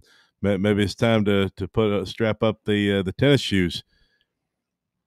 I was going to wear tennis shoes anyway, but they're still drying because I left them in the washing machine. Whole story. But, yeah, it feels like fall a little bit this week. It's a perfect week for it to feel this way. Not that it's still not going to be hot. Like, we're definitely still got some heat days left, right, in September. But this week is going to feel like fall, first week of football season. I don't know if you've looked at the temps, but it looks beautiful this week. A lot of highs in the 70s. I mean, it says until the next 10 days, according to this weather app I'm looking at, the next 10 days, not going to get above 82 degrees. Yeah. So, I mean, that's near perfect weather. Yeah, it is. Sunny most of those days, too. Like you said, there almost assuredly will be a heat wave come in at some point in September. Yeah, I don't think we're done with the 90s by any means. But if the high is going to be 82, that means, yeah, most mornings are going to feel like you might need to break out the long sleeves if you're going to be outside. It's a great week for the weather gods to choose to make it feel like football, because football is here. No, football's here. I sent out. How would you grade my fantasy football email last night? Was it? I mean, I know it was long. I know it was long, but I feel like I had to be very clear and very. Bubba, did you read it? Did you read the email I sent? Because you didn't reply. So did you? I read read it through the break. I had to just check my email. You just checked it? Yes, sir. You read all that during the break? I did. Do you feel like you have an understanding? Do you have any questions? I mean, I feel like I understand most of it. There could always be questions that pop up every now and then for assurance purposes. Clear to me. You get one veto, 12 competitions. Yeah. You finish last or you skip, aside from your veto at the bottom. Yeah. Yeah, what do you think about the idea? It is what it is. I mean, you don't like it? I mean, different. Are you going to play? Most likely. Okay, cool. That's cool. I love it. I think it's great. For the FANRUN Fantasy League this year, which I got to say, got a real bone to pick with Vols 1085. You saying there's no proof of these hot dogs being eaten? I'm going to say that as of, I don't know for sure, because on Friday, he has to eat 70 hot dogs this week over a 7-day period to match Joey Chestnut's number that Joey Chestnut ate at the, the hot dog eating competition. He finished last place last year. That's his punishment that he chose. He had 4 options. He chose that one. On Friday, he sent me, he showed up with an empty box saying that 2 was in there. He then ate like 6 in front of me. So like I did at one time. I mean, basically over the next hour, he did come in and show me. I think eating 5. I think he got to 7 before he left. So just you and him sitting in a room and you stare at him as he eats hot dogs. After the last one, he said he was hurting. There's too many damn hot dogs. But like he had already started slacking on recording himself doing it, which I knew, and I told William and I told everyone that would listen, Sam, I believe. I was like, his plan is just to try to start lowering our expectation that he's not having a video every hot dog he eats. That way, whenever he starts skipping them, he'll just tell us to trust him. So then I texted him on Saturday. I was like, hey, send me all the videos you have so far of you eating hot dogs so I can put something together for social media. And he sent me 4 videos, and basically it was the ones I'd already saw at the office. Making me believe that he did not eat any more on Friday night or that he hadn't eaten any on Saturday just yet. So in my mind, we got to do something about this. I could see him not eating any more on Friday, but he had to have gotten back on track Saturday or he's going to be way behind trying to get to 70. So he ate some Friday afternoon. Okay. Late in the night before the Friday night scoreboard show. We'll by see. SM Athletics. We'll see whenever he gets in. I trust Tim to complete I the don't hot trust dog. him. I don't trust him. You don't? I mean, I trust him with most things. You know, if he has to borrow money, I'd lend him money. He'd give me my money back. I got faith in that. I'd trust him around, you know, my woman, and assume that he didn't have anything that he wasn't up to no good. I trust those things. The important things. Yeah. I'd loan him money. And I'd let him drive my girl across, like, you know, the state if they had to go, like, meet me somewhere. I'd whole trust state? that. You know, if I had to. Car ride with Tim across the whole state. Guy's got a lot of charm. He does have a lot of charm, but I'm just saying I trust him, but I don't trust him when it comes to these hot dogs. I mean, if he was willing to knock out 7, you said you saw him eat 5. He had already eaten 2. Well, he claimed he'd eaten 2. We don't. He know had for empty sure. boxes though, right? Well, yeah, but that doesn't mean anything. But were they hot dog boxes? They were. He had eaten. Well, no, they weren't. I wouldn't call them hot dog boxes, but it looked like it would fit 2 hot dogs. But he could have easily had hot dogs in there and just, you know, threw them away. We'll put them in another box. Like where were they from? He said some store. Some hot dog stand. I don't know. But anyways, for this year, we have come up with 12 events, 12 competitors. We got this wheel in here that we can spin. We'll put the events on the wheel, and the last place finisher of that event gets the lowest available draft position. You know, for example, a flip cup competition, just solo flip cup, drink, flip your cup, last person to land it, they're eliminated. A foot race, push-up competition, a little trivia, who can return a kickoff the longest on NCAA football, a blind Texas Hold'em hand, whoever has the worst hands eliminated. So, like, you don't have to win these competitions. You just can't finish last. And if you want to opt out, you're allowed to opt out. And if you don't want to play, you can enter to a random drawing for your spots. Now, you will get 11th pick at best, or 11th pick at worst, and then depending on how many people opt out, we'll see. But you don't have a chance to really finish in the top, 7 or 8. I assume we'll have a couple opt-outs. Where each of these land on the wheel is going to be really interesting. Like the difference in competitions. Because I feel really good about some of them, but others I don't. I've allowed every competitor a veto. They can strategically use it. It's just a golden ticket to the next round. It's also a way to skip something if they don't want to do it. I imagine that we wouldn't redo the same competition if it lands on the wheel. We'd probably just erase it. Yeah, I'd imagine so, Bubba. Now, we might have like a couple alternates that we put in its place to make sure we have enough, to do that. That might be something we do because we do have like 17 options. So that's not a bad idea. Like if it lands on like hog measuring competition, I'm probably vetoing that one. Same. And try to skip, to advance to the next round. But Cody has to decide, does he want to save his veto for the hog measuring competition or for the foot race in case it lands on that? If it is a foot race, does he think there's somebody in here he could possibly beat in a 20-yard sprint? I almost feel, it's a 20-yard. I mean, I don't know. I haven't measured it out or whatever. I almost feel a little more scared about the push-ups than I do the foot race. Yeah. I've never been good at push-ups, Yeah. even when I had great upper body strength, because I still got it's so much weight I'm pushing up. But Cody's already opted in, though. Yeah, I'm He's in. already opted in, and I applaud him for that. Did he pay a buy-in? No, he hasn't paid a buy-in yet, which I got to do. We got to do a better job of making sure everybody's on the same page about that because winner last year didn't get paid. Nobody paid. Nobody paid last year? The winner didn't get any money? No. No, it's partly my fault for not making sure everybody was locked in. We didn't have a buy-in last year? We were supposed to, but nobody paid it. And then all of a sudden it gets too far in the season. Then people start leaving, and you're like, I can't ask them for the money now. Huh. But I'm sure we got to get on the same page about that, Yeah, we got to have a before the buy-in. draft. Yeah, like a $20 buy-in, at least to $20. Yeah, to keep the interest. Yeah. But feel free to send some submissions. I need a couple submissions. Freaks, help us out. Help us do our job. I need you to submit some potential games of chance / skill. Make it easily accessible. I don't want to have to go do anything special, buy too much random equipment. We're all kind of old and fat and out of shape, so don't make it too tough.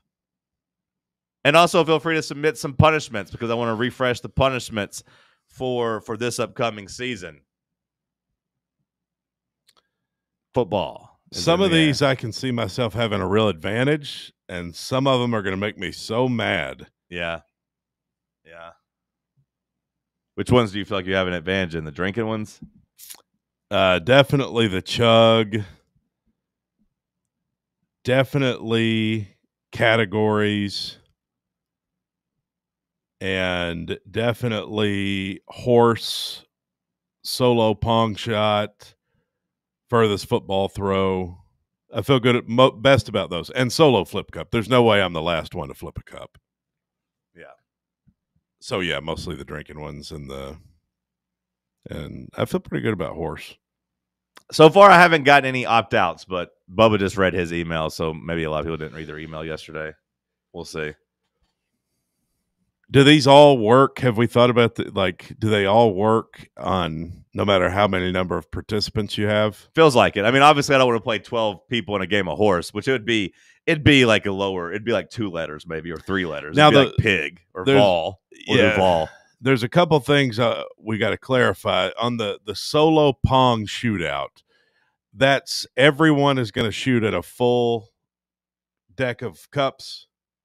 No, it'd probably just be a 3. Probably just do a 3 one. So we'll have like a triangle of 3. Well, how is everyone going to shoot it? We'll have multiple setups. In my head, it's just like basketball. I don't know if you've ever played basketball where the first person to make it's captain, or like you're shooting for teams or whatever. Or you're shooting to see who gets to sit whenever you have a couple extra people. In my head, everyone shoots, and then the last person to make it is last. We're not removing cups. It's just you shoot. If you make it, you advance. And then if it gets down to the bottom, it's just how many times have you shot? Everyone gets an equal shot. So-and-so might be on like shot 7. Say you and Bubba are the last 2 to make it, and everyone else has made it. You guys just keep shooting until someone makes it. You could also just do the number of shots you've taken. Like, if you made everybody go one by one, let's say you shot 7 times. I'd rather go down the line. That way you don't have. But could that screw you if you've already made one? No, if you make it, you advance. If you make it, you're just done. As long as like all 10 people don't make it on the first shot. Yeah. Okay. But you make it, you sit aside. You're in. Yeah, that works. I think that's better than letting somebody shoot 15 times. And the other thing for me would be on the furthest football throw. I think it should be accuracy should matter too. Like that's how we did it in the punt, pass, kick competition. Like, you lose yardage for if it's off to the side. I think we're getting too far in the weeds. It's too technical. Yeah, I don't want to get into a measuring competition too. I think it's easier just to go somebody sit down there and here's where it landed. I think we'll be able to tell who's last. Okay. I think the simpler the better. Keep it simple. Are we all just going to line up at the same time and chunk our ball? No, because I don't think we have 10 balls. But I mean, I think everyone lines up and just goes one after another. And then, like, if we'll find the shortest, and then if somebody throws it over that person's head, we'll need some markers. I don't think we need a marker as much as we just need somebody standing there. If it doesn't make it to you, you walk up to the new spot, and now that's the new shortest. Mm-hmm. Okay. If you throw it over the head, you make it further, you're good. You're safe. You're through. Okay. Solo flip cup, all be at the same time? Yeah. Same table? Yeah. Yeah. I don't feel good about push-ups. That might be my veto. That's a big risk, though, on the foot race.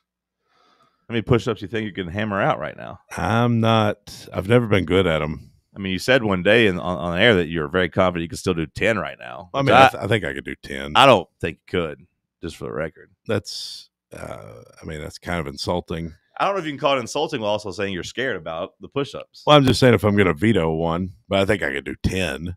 You don't think 10 I think is good enough to avoid last place? Nah, I think everybody can do 10. Okay. All right. But yeah, feel free to submit some other games. Feel free to submit some other punishments. Now, Bubba, you did read that part about the punishment, right? Although now we got a precedent said that you get a damn year to do it because it took Tim 9 months to do it. Hell, Cody ain't done his from March. Tim set the precedent. Yeah. Yeah. Maybe I shouldn't trust him. Maybe I shouldn't trust him. I do love fantasy football draft season, though.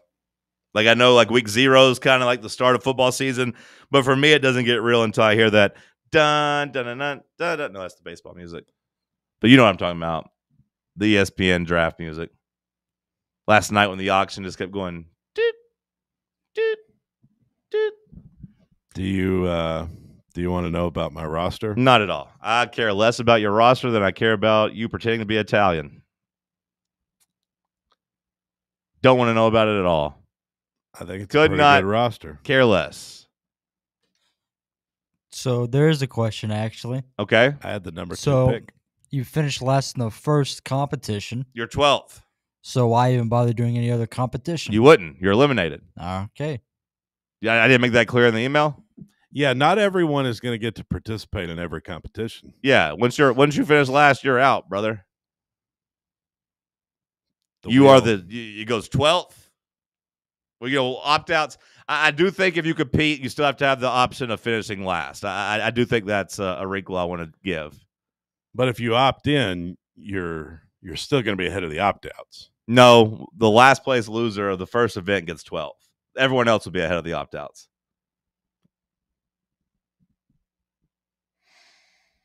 I don't know if I like that. I like it. I feel like if you're willing to compete. I think it's pretty funny, though, just to have, if you do compete and you lose the first competition, you're last. I think that's a much bigger threat than like just, well, as long as I don't opt out, I'm guaranteed 9th. I think it's funny for last place of the first competition to get 12th. I mean, it's funny. That's what I'm going for. I'm going for comedy. And this isn't a snake draft either. So if you get locked in 12th, you're picking last every round. Now he's thinking about opting out. Too late. You already opted in. I mean, I'm not opting out. He looks scared. I'm a competitor. Okay. You know I'm not opting out. We'll see who the men in the arena are. But I just feel like if you compete, you should be ahead of people that choose not to compete. But I guess 0 and 0 is better than 0 and 1. What? What does that mean? If you don't compete, you're 0 and 0. Uh-huh. If you do compete and you lose, you're 0 and 1. Oh, now I see what you're saying. Okay. Yeah. Makes perfect sense. Right. Yep. Spot on. Yeah. Yeah, that's a good way to put it. 0 and 0 is better than 0 and 1. I guess, yeah. I mean, you could, not to get into strategy, Cody, but you could just veto the first one in advance. Then you're guaranteed not to get last. Yeah, but then you use that veto up and you still got push-ups and a foot race left. I don't know. Yeah. Which one do you feel least confident in? Honestly, yeah. The blind poker hand, there's nothing you could do there. But the NCAA kickoff return, I'm very bad at kickoffs. I call a fair catch every time. I feel like, I'm bad at those too. I'm not good at kickoff returns. That's the one I would be most nervous about, I think. I don't know what the strategy is there. Just run straight up the middle. I don't know. I don't know. I always call a fair catch. Well, because if you get too cute with it, then you don't want to run backwards. You just got to get your head up the field, maybe dive. Yeah. We'd have to set parameters like you can only pick this team with this. Well, everybody would use the same one. We just use Tennessee. Okay. Yeah. So we're just if you fumble, that's an automatic disqualification. If you lose your fumble, you're automatically last. Even if you fumble it forward for another like 15 yards. If you fall on it, we'll allow it. But if you lose the fumble, you're last. How are we going to tell where the kick return? It'll be is? Tough. We'll have to figure it out. I mean, I haven't got everything He's at worked the out. 23. Yeah, we got instant replay. I imagine that you could go and watch. Yeah, because that'll probably be close. It will. It'll be close. It will. But I'm excited for it. I don't know if the audience thought this was the dumbest conversation ever, but I enjoy it. By the way, go sign up for our Fan Run Pick'em while we're talking about it. Fantasy season. It's under Fantasy and Games over on ESPN. Go look up Fan Run 2025. The password is all caps Fan Run. You can enter our college football pick'em. We got a $500 cash prize to the winner, courtesy of SM Athletics. So go play and hang out with us.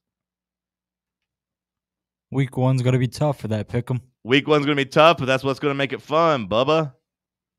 That's what's going to make it great. Sign up. Play with us. Fan Run 2025. Password, Fan Run. Stick with us. This is Talk Sports on Fan Run Radio.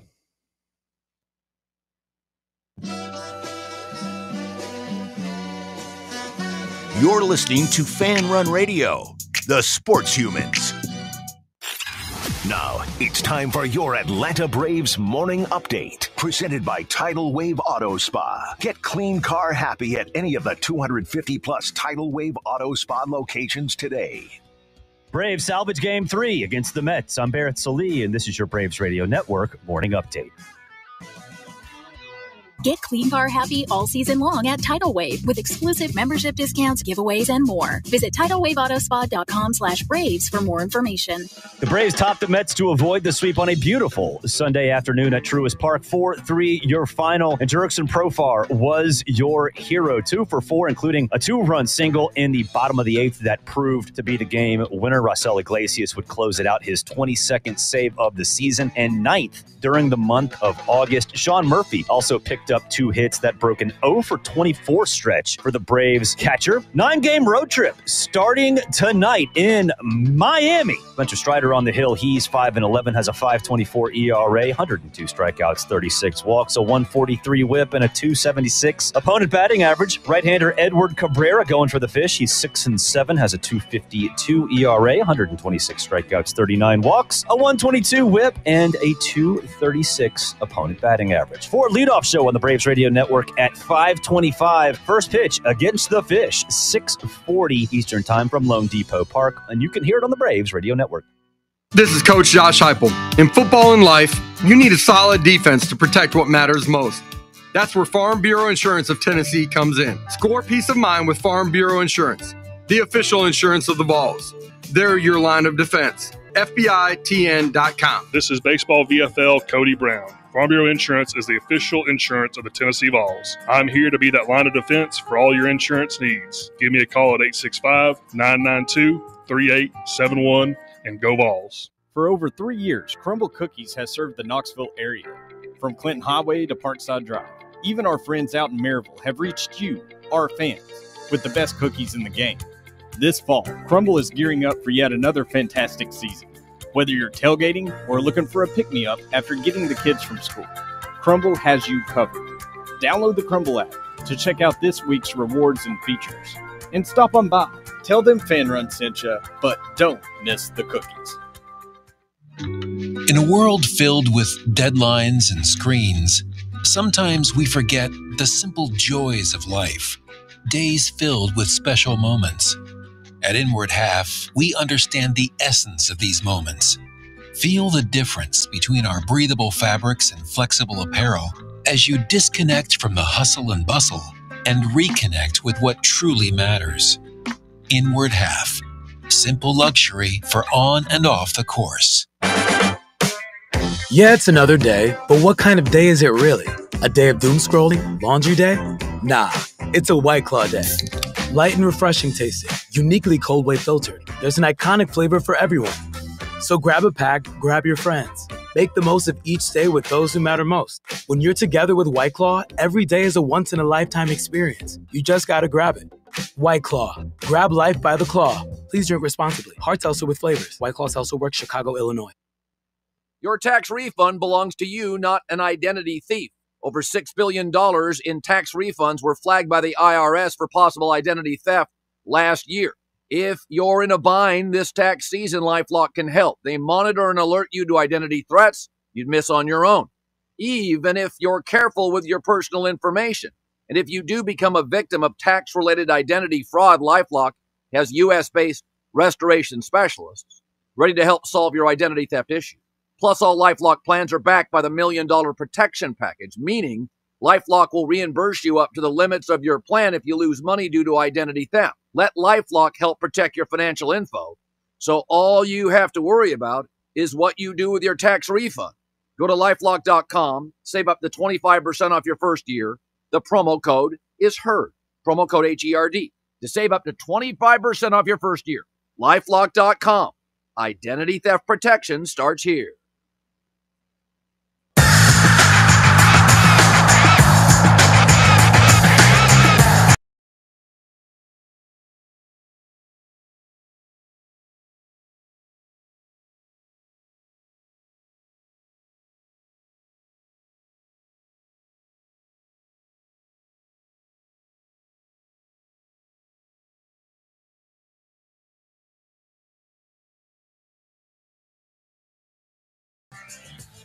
What is this?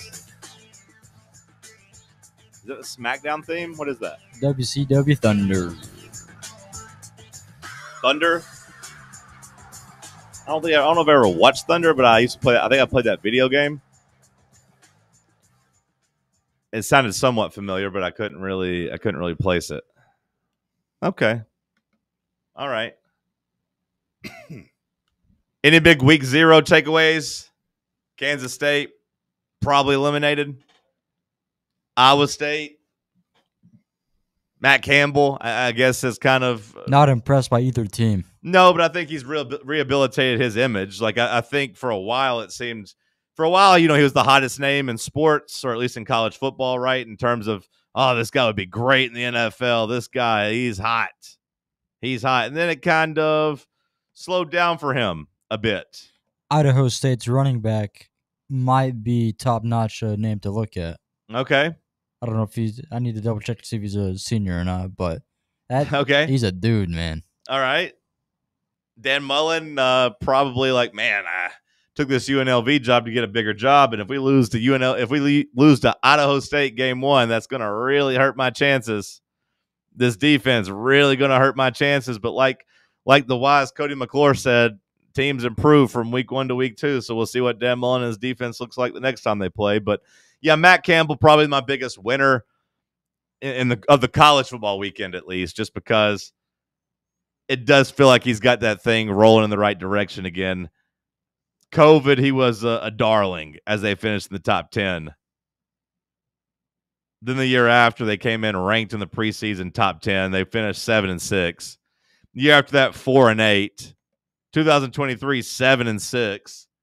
And it seemed like he was headed for maybe not unemployment, but that nobody was going to want to ever hire him again. Then he went 11-3 last year.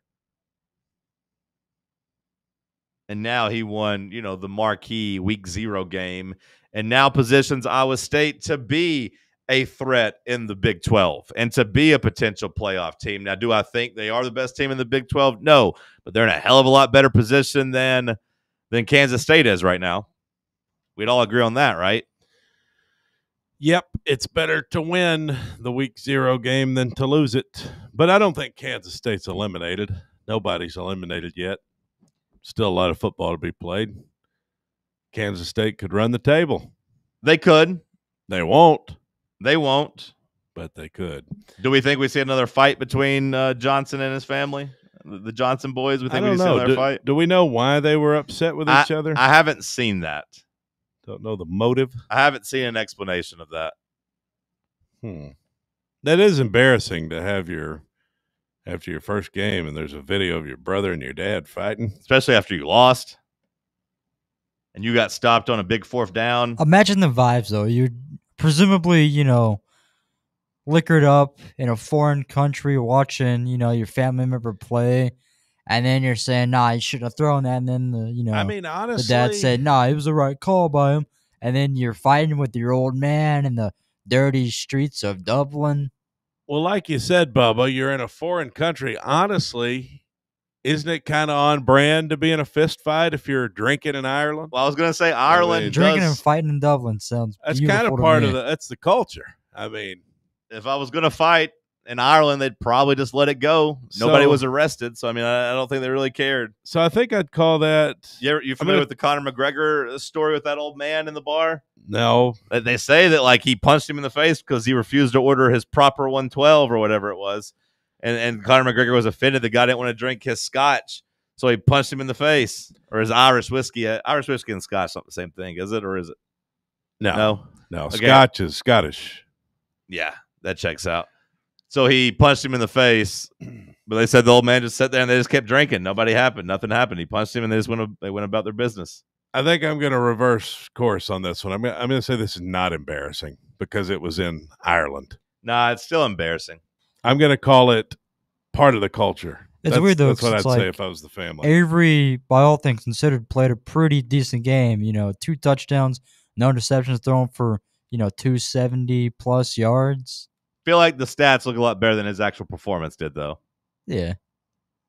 Not to nitpick. I'm just saying I feel like if I was the Johnson family, I'd be pretty frustrated with the way that game went. You probably go into that game thinking your son was about to launch his Heisman campaign.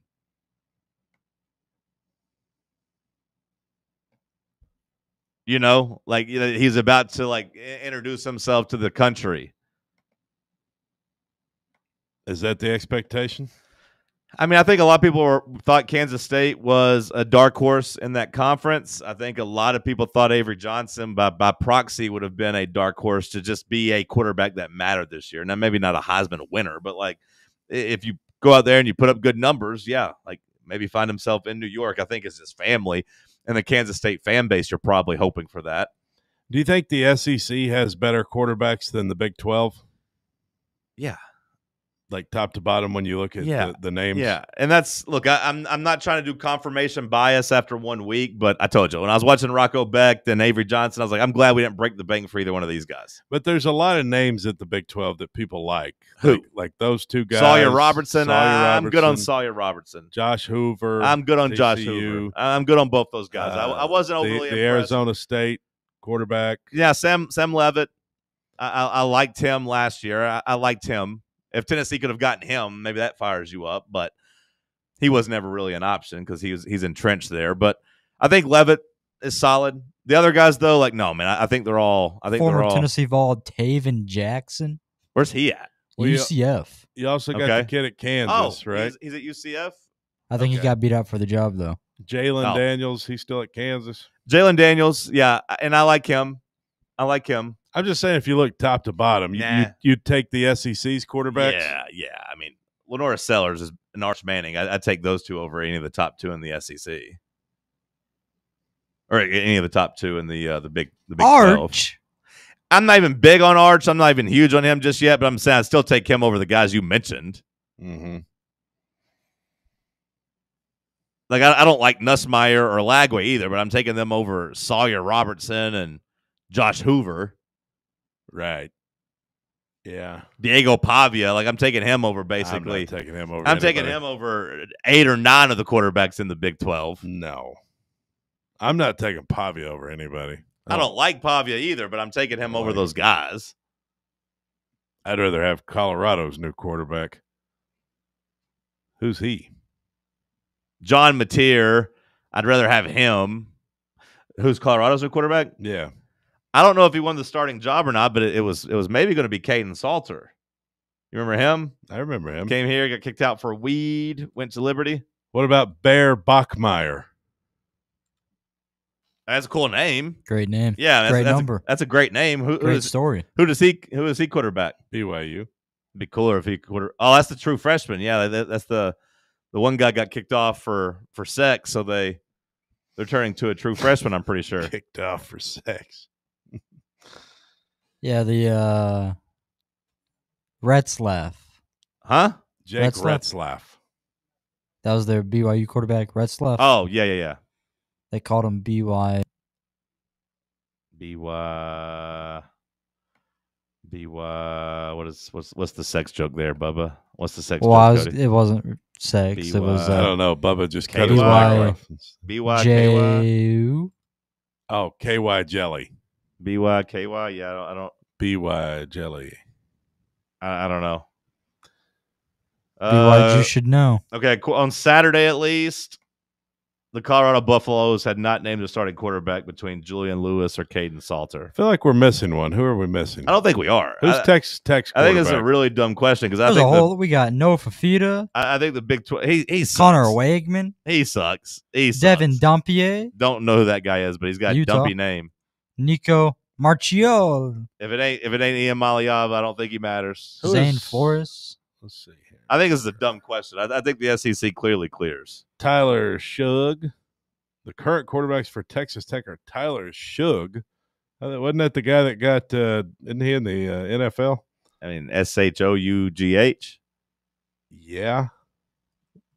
Are you using he was at Louisville. Yeah, it's a, is there another guy named? No, that says they named him starting quarterback. Third straight season? The hell was that? I don't know who you're This saying. was in 2023. Yeah, I was going to say that's where the AI is at. Yeah, the depth chart I'm looking at has Morton or Beeran Morton as their starting quarterback. Oh, yeah, that guy. What if a team named a quarterback who wasn't on their roster at the time? Like Tennessee names Josh Dobbs their starting quarterback for the season. We claimed him. He's got to come back. When you bing who is Texas Tech quarterback, they give you a guy from 3 years ago.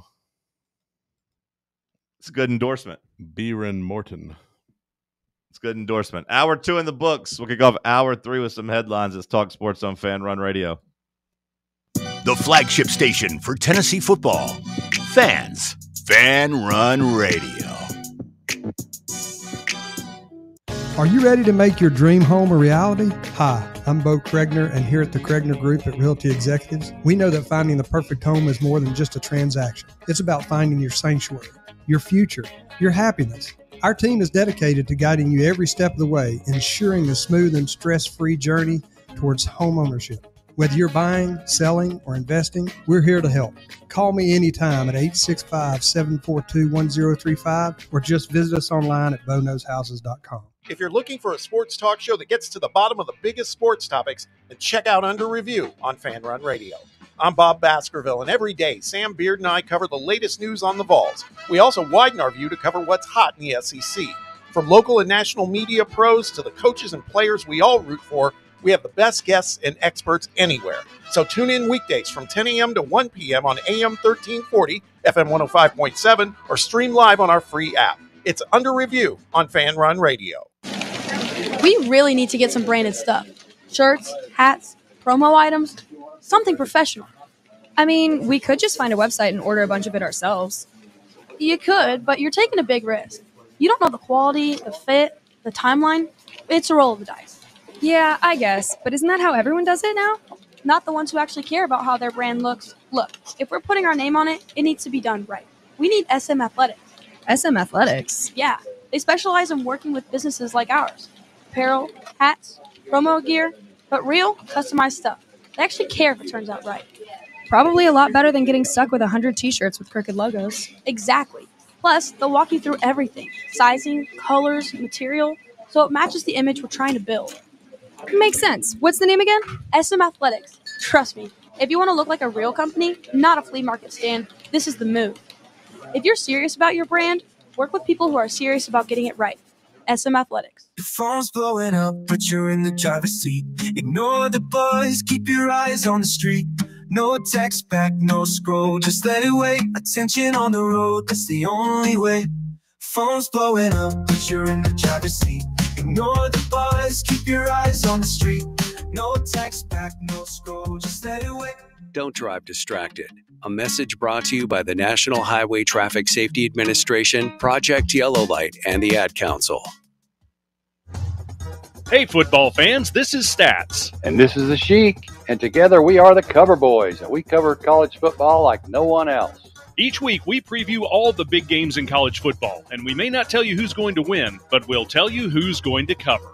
Our patented right sides are clicking at 66% against the spread all time. So join us right here every Friday evening at 8 for the Cover Boys on the official voice of Tennessee fans, FANRUN Radio. And enjoy the winners, everyone. You're listening to FM 105.7 and AM 1340, WKGN Knoxville, and W289CU Knoxville, FANRUN Radio. Round 3. The world's greatest radio show. The world's greatest radio show in Tennessee. Power Rankings, Tuesday Trivia. John Reed and Cody going wild, no Olivia. Wood grain on my leather seats. I got the whole team eating like I'm Johnny Eats. Morning booming from 7 to 10, ayy. Talk sports while I'm chewing a Zen, ayy. Talk sports while I'm riding to work. All the ops take a ride in a hearse. East Knoxville. Morning booming from 7 to 10, ayy. Morning booming from 7 to 10, ayy. Morning booming from 7 to 10. All the ops take a ride in a hearse. East Knoxville. TalkSports 3.0. Hour number 3 kicking off here in the White Claw Hard Seltzer Studios. Reminder, if you don't have plans on Saturday, if you're not going to Atlanta, come watch the game with us at Barley's in the Old City for a little fan run watch party. Hour 3 headlines. Cody McClure, Collision Course right now. Thank you, John. Apparently, some SEC schools were in on Joey Aguilar. This is Adam Sparks, the News Sentinel. He spoke with a coach, Mike Darr. That was Joey's former junior college coach, who recalled when he got a lot of phone calls pouring in as Power 4 schools were flirting with the NCAA tampering rules to land Aguilar, asking if he would jump in the portal and what his interest was and such. I got several calls from a lot of Power 4 schools. Even a couple of SEC schools contacted me about whether Joey would be willing to jump into the portal. The interest in him was not a surprise to any of us because of how well he did at App State that first year and what kind of competitor he is, said the coach. So he didn't name the SEC schools, but said there were a couple SEC schools interested in Joey.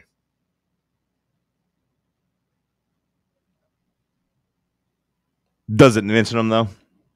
He doesn't mention the schools, no. Yeah, I don't really know how to gauge that then, whether or not they were bringing him in to be a starter. Don't know how to take it if one of them was Missouri. Yeah, I mean, I'd like to know the list. It'd make me feel better to know who the list was, but it is what it is at this point, bro. Let's ball out. I would like to know who they were. I mean, if they're high-level schools, you know, that's that would be a different conversation than if it's like Vandy. But either way, yeah, it doesn't matter now.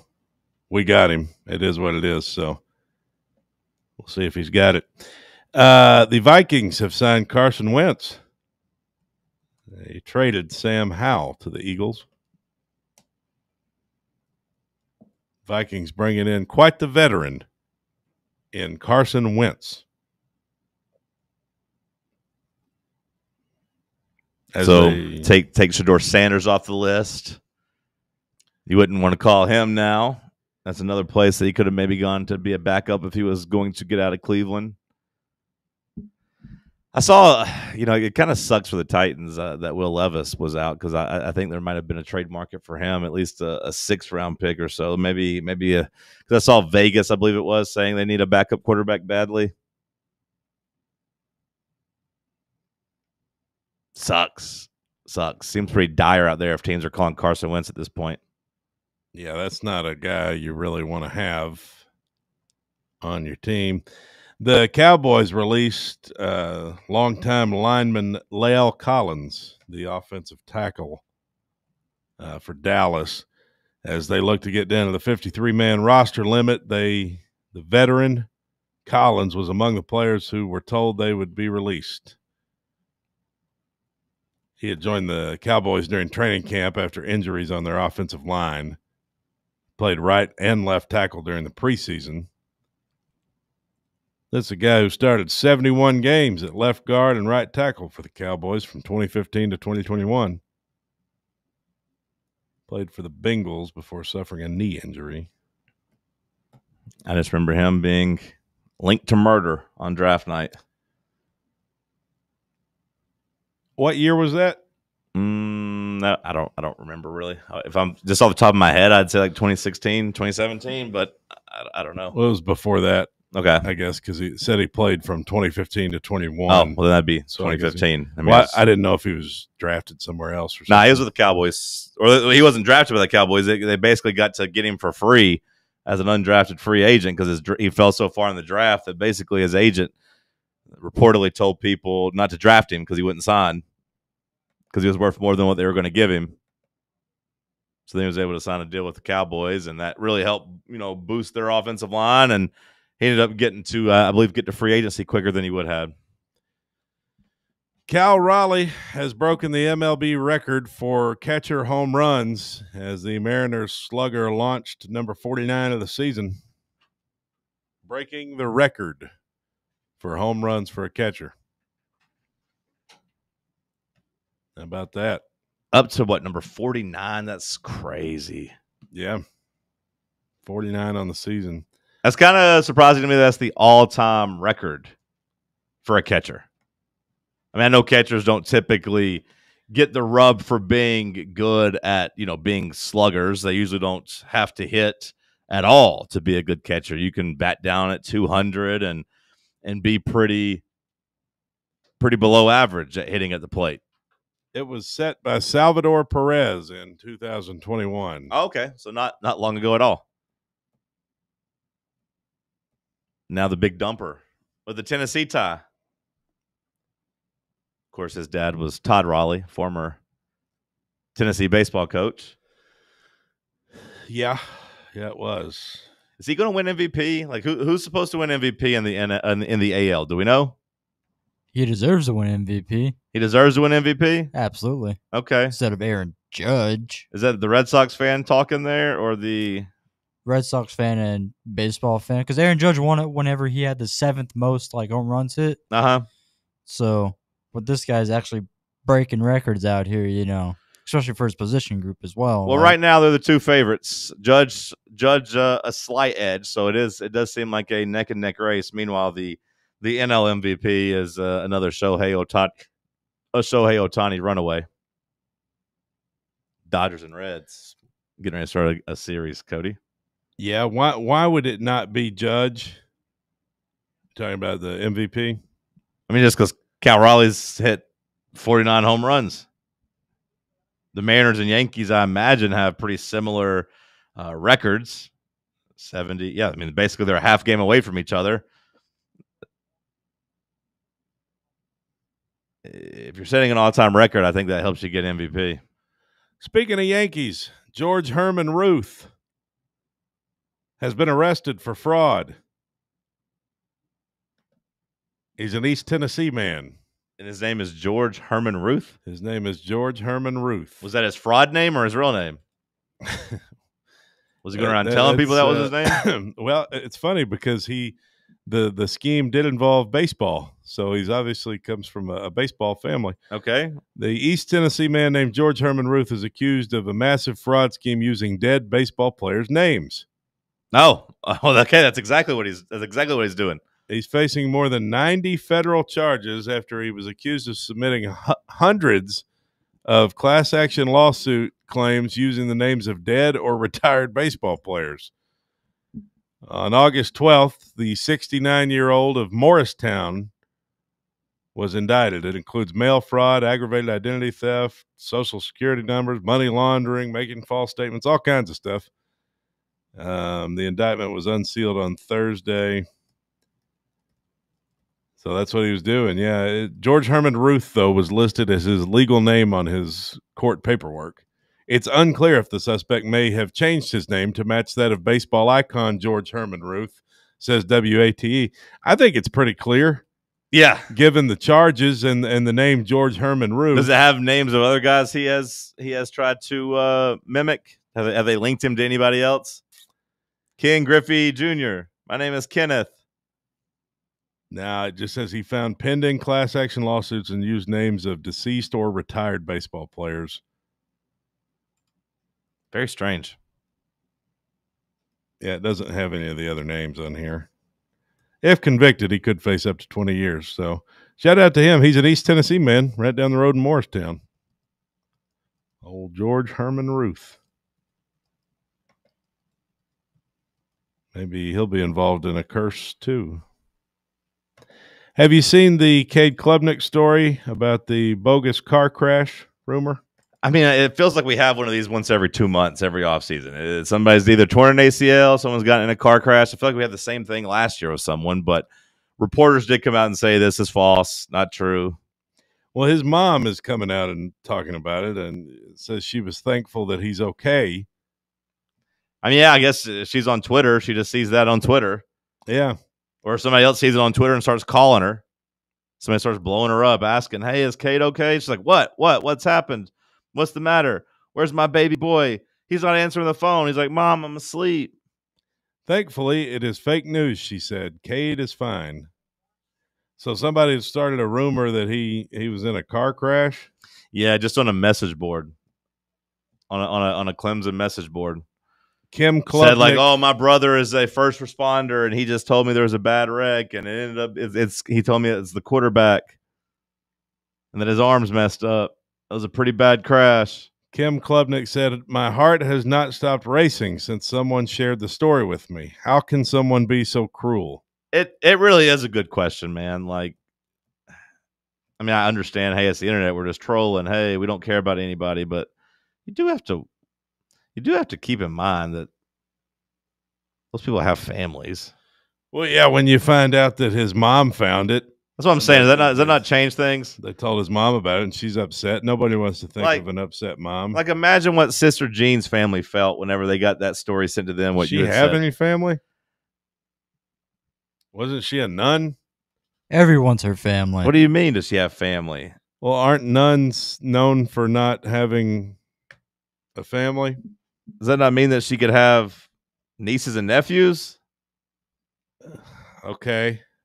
Yeah, I guess. Yeah.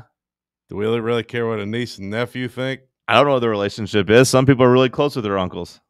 I doubt she's got any living siblings. No, I doubt any siblings are living. Yeah, I think her parents are long gone. I mean, I would imagine the parents are long gone. Yeah, it'd pretty much be like nieces and nephews, but hell, they're probably gone too. Yeah, I mean, I'm guessing at 106, you don't have a lot of family left. Important to note, she was only like 99 whenever you said that. 98. Point stands. Yeah, I think. Rampage Jackson is deeply concerned. Did you see that video? Did you see this video? I haven't seen it. Bubba, did you watch this video? Rampage Jackson's son? I keep watching it. It's not a work, right? Like, I mean, there's no way that's fake, right? So what I've gathered through let's set it up first, though. Okay, so just to bring Cody up to speed, then you can tell me what you've gathered. So to bring you up to speed, Cody, Rampage Jackson has a son. You know who Rampage Jackson is, right? I know Rampage Jackson. Well, his son seems to be cut from a similar cloth. Maybe not as big as Rampage, but he's a pretty big old boy. And he, for some reason, was at an indie. Is he trying to be a wrestler, Bubba? I don't think so. Okay. Well, he was at an indie wrestling show carrying around like a camera for some reason. Like doing like a documentary for something. I don't know what he was doing. But that led to one of the indie wrestlers to think that he was a wrestler or try to give him a show or something, and like hits him in the head with a beer can. Like kind of like a Stone Cold, or just kind of like a, hey, look at this, and then boom, crushes a beer can over his head. To which that sends this Rampage Jackson fella, Raja, is his name? Raja Jackson? Yeah. He's like, hey, that's messed up. And someone else, you can hear him in the video, is like, hey, he's not a wrestler, bro. He's not a worker. And then Raja's like, I'll bleep you up. And then the big guy hits him, is kind of like diffusing the situation, kind of backing up. And everyone's like, hey, chill out. And like Raja's like, I don't like this. So then you see the video of this, during this guy's match, Raja Jackson slides into the ring. And you hear somebody be like, whoa, whoa.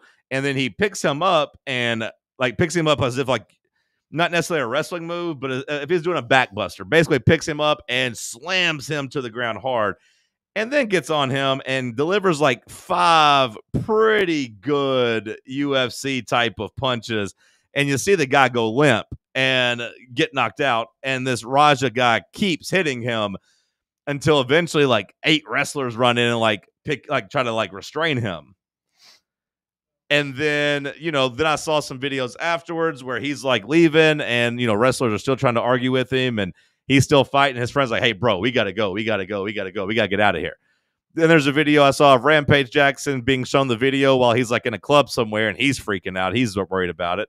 Then I saw another one from his documentary because, again, he had a camera running where a wrestler tells him he has to go get his receipt, which in the wrestling business is if somebody does you wrong, you give them a receipt. When you're in the ring, you punch them, basically. You give them one good stiff shot to let them know, like, hey, that was messed up what you did. All that put together, it seems like deadly assault. But, Bubba, what have you rounded up on your internet circles? So I think you kind of covered it perfectly. Okay. The only thing I saw was like, he got hit and they said that he could get his receipt back, so they were going to kind of work him into the match a little bit. So that's why nobody really, I guess, like no security panicked whenever he slid into the ring. Right. But then after that slam, which was very aggressive, by the way. The slam was knocked him out, basically. I don't think and then, I don't think that knocked him out. I think the first punch knocked him out. But either way, the slam was very aggressive. He was definitely dazed from getting slammed. We can agree on that. Yeah, just a consistent ground and pound punches. I don't think he understood the concept of what a receipt is. I think he thinks that that just means go in there and beat his ass. I think it was just basically get your lick back. Yeah, that's essentially get your lick back, aka go beat his ass. Like he could have given him one tough slam and gotten out of the ring, and okay, it's part of the show. But which I guess lesson learned: don't take a guy that's not actively involved in the business to come in here and try to get his lick back and be a part of the show that he originally wasn't supposed to. It was very, very it was very gross when you watch the video. Like it looks like deadly assault. The funniest thing, which not funny but also funny, after that's all happening, the guy that he was like still wrestling against came up for the pin, and the ref just goes a 1, 2, 3. I didn't see. Again, that. not funny, but like no, the buddy's out cold. No, that's very funny. I didn't see that they went ahead and finished the match. Hopefully that was the main event. Anything else, Cody? Yeah, one other thing. Sports Center got bullied into deleting their icons, their sports icons tweet. They put out a graphic of that is now deleted. It's an icon graphic with the likeness of a lot of different players on it. Sports Center sports icon graphic. You know what I'm talking about? Yeah. It says all the icons, all the moments, and it's got just a bunch of players on it from all sports, different people. And it had like 11 WNBA players on it. Even as someone who loves the WNBA, I think 11 was a little extreme. And I saw people pointing out that Scotty Scheffler didn't make the list. Scotty Scheffler was not on it, but they did squeeze Brian Windhorst in there. Oh, nice. No Mike Trout. No, I ain't got no problem. No more than 2 hockey players. They've got 3 baseball players. It's Acuna, Judge, and Ohtani. Surely, yeah. They put like 2. Acuna MLB. made it. Good for Acuna. They put like 2 or 3 MLB players, only 2 hockey players, but they got like 11 WNBA players on there. It's like the third time they've done something like this. Yeah. I don't know if it was ESPN every time, but there was a Bleacher Report that did the one a couple years ago with the Olympics or like. And it was all just like the whole soccer team, yeah. And then there was another one with like somebody did one that had like the friends of the cast of Friends on it and like other celebrities and like Michael Scott with athletes. That one was very strange. Anything else, Cody? That'll do it. Thanks for the news, man. You bet. I am the news man.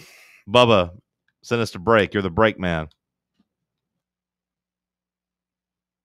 Streaming worldwide at FanRunRadio.com and on the free FanRun app. This is Big Orange Country's sports talk radio superstation, FANRUN Radio, Knoxville. Got a problem tree looming over your home? Call ECR Total Landscapes. Whether it's trimming, removal, or storm cleanup, our certified pros get the job done safely and efficiently. We're licensed, insured, and ready 24/7 for emergency calls. Big or small, we cut them all. ECR Total Landscapes. Call now for a free estimate, 865-384-2012, and mention promo code FANRUN for free stump grinding on any tree removal now through the end of the year. Also, visit us at ecrtotallandscapes.com. Friday Night Lights are back, and that means so is the SM Athletics Friday Night Scoreboard Show. Join me, Tim Hill, a.k.a. Vols Tim 85, and my crew every Friday night starting at 9:30 p.m. Live action, live calls, and all of the biggest talking points in East Tennessee high school football. It's the Friday Night Scoreboard Show presented by SM Athletics right here on FANRUN Radio, 1340 AM, the free FANRUN app, and streaming live on YouTube on FANRUN TV. White Claw is taking hard seltzer to new heights with White Claw Surge. At 8% alcohol, White Claw Surge is a stronger wave of refreshment that doesn't compromise on taste. Available in 4 bold waves of flavor like ripe blackberry, citrusy blood orange, zesty natural lime, and tart cranberry. Check out your favorite retailer in-store and online for the White Claw Surge Variety 12-pack and 16-ounce single-serve cans. White Claw Surge. Please drink responsibly. A brand built in Tennessee and born from the love of the game. Inward Half revolutionizes golfing comfort. Crafted by a former pro and dedicated enthusiast just like you, our luxury performance wear guarantees you stay cool and comfortable through every swing and every day. We're not just a brand. We've set out to create a lifestyle for those who understand that impeccable style and premium performance are a hole-in-one. Enjoy the walk-in with Inward Half. Got a flat tire? Strange noise under the hood? Don't stress. Roll into Matlock Tire and Auto Service. From oil changes and brake repairs to brand new tires, Matlock's certified techs do it all. Fast, friendly, and fair priced, Matlock is the home of the price match guarantee. Bring in any competitor's ad and Matlock will match the exact same tire for the exact same price. Matlock Tire and Auto Service. 5 locations in East Tennessee. Visit matlocktireservice.com to find the location nearest you and schedule your appointment. Look out, East Tennessee. It's The Chase. Right here on FANRUN Radio and Fox Sports Knoxville. Join me, Tennessee sports renaissance man, Chase Thomas, and the biggest rising stars in Tennessee sports media like Ryan Shumpert, Ethan Stone, Ryan Sylvia, Caleb Jarreau, William Pattison, and so many more folks every weekday from 1 to 3 p.m. on WKGN's newest show, where we talk all things Tennessee Vols and always take your calls.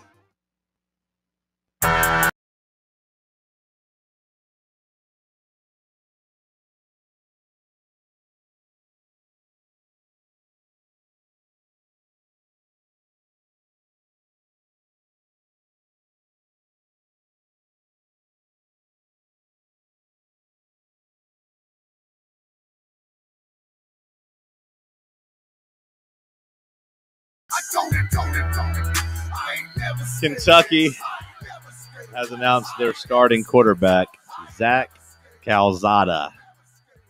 Zach Calzada getting the nod there.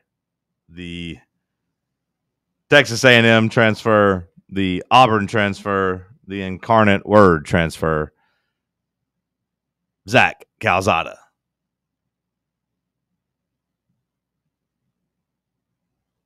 Is Kentucky going to be a bottom 3 team in the SEC this year? Oh, yeah. Bottom 3? Oh, yeah. I think they're cooked. I think it's over for Mark Stoops. This is the year that Mark Stoops goes away. It's it? I think so.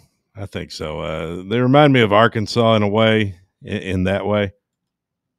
But, I mean, I would be surprised if Stoops is still there. If you had to pick one coach that's definitely getting fired this year, who is it in the SEC? One coach definitely getting fired. Yeah. Pittman. Sam Pittman? Yeah, it's just they've already given him an extra year of leniency because he's a good guy. They like him. Everybody likes him. I don't think they're going to be able to do enough on the field this year to justify keeping him again. What do you think they'd have to do to justify keeping him? Like 8 wins. 8 wins? Maybe 7, but I think just simply getting to a bowl game is not good enough. They actually have a bit of a tough schedule. I think they should be able to beat Memphis, but it's at Memphis. Yeah, plus you got Notre Dame. And then it leads into Notre Dame. So back-to-back weeks in the non-conference. So they should win their first 2 games against Alabama A&M and Arkansas State, but then after that, at Ole Miss, at Memphis, Notre Dame, at Tennessee. That's a pretty tough 4-game stretch. Now I don't want to talk about him getting fired because I think we had highlighted last year that we might be getting the last game that we might be the nail in the coffin for Sam Pittman. Then we turn into a signature win. So I don't want to make that mistake again. But I mean, the standard there is not that high, but it's higher than 6-6. They think they can be an 8-4 program, just simply making a bowl game is not going to cut it year to year. And I think they should have fired him last year. Him beating Tennessee got him another year salary. I mean, that Tennessee win did it. I think he's gone. I think there's a good chance Hugh Freeze will be gone too. He seems pretty checked out. Is he number 2 on your list? Or is you talked about Stoops? Stoops. I mean, Venables it's pretty hot, but I think Venables is. I think they're going to be better offensively. He's going to show some strides, and I do think he's a good coach, legitimately. I don't think Venables will get fired. Billy Napier, the season could go one of 2 ways for Florida. I think they got a good team, but they got a brutal schedule. Just real quick, Arkansas's over-under right now on VIP play is 5.5 with heavy juice on the under. So, that would kind of line up. I mean, if they go 5-7, of course, he's definitely fired. And I don't necessarily disagree that you said 8 wins. I think with that schedule, if they go 7-5, because that would take them going 7-5 would take them actually having some pretty good wins. Just real quick. Yeah. Alabama, A&M, Arkansas State, throw those out. So now they got to go 5-5 over the next 10 to get to 7-5.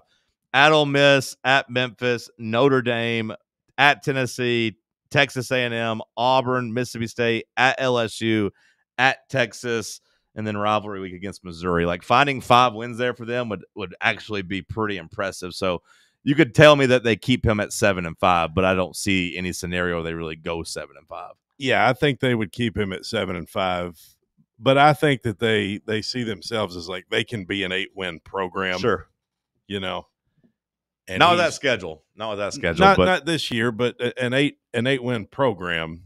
Whereas if you're just winning 6 every year, I feel like, you're not really making any strides. It has to be tough to be them, a school like them, a school like Kentucky, and to already be struggling and then have, Oklahoma and Texas come in and make it just that much worse. You're already 9th, 10th in the pecking order. Now you're down to 11th, 12th, 13th in the pecking order. That's just pretty brutal. That's pretty tough to swallow. But yeah, I mean, I think Stoops and Pittman are in a similar spot. I think that Sunbelt Billy and Venables are in the same spot. I think there's 2 different class of hot seat, right?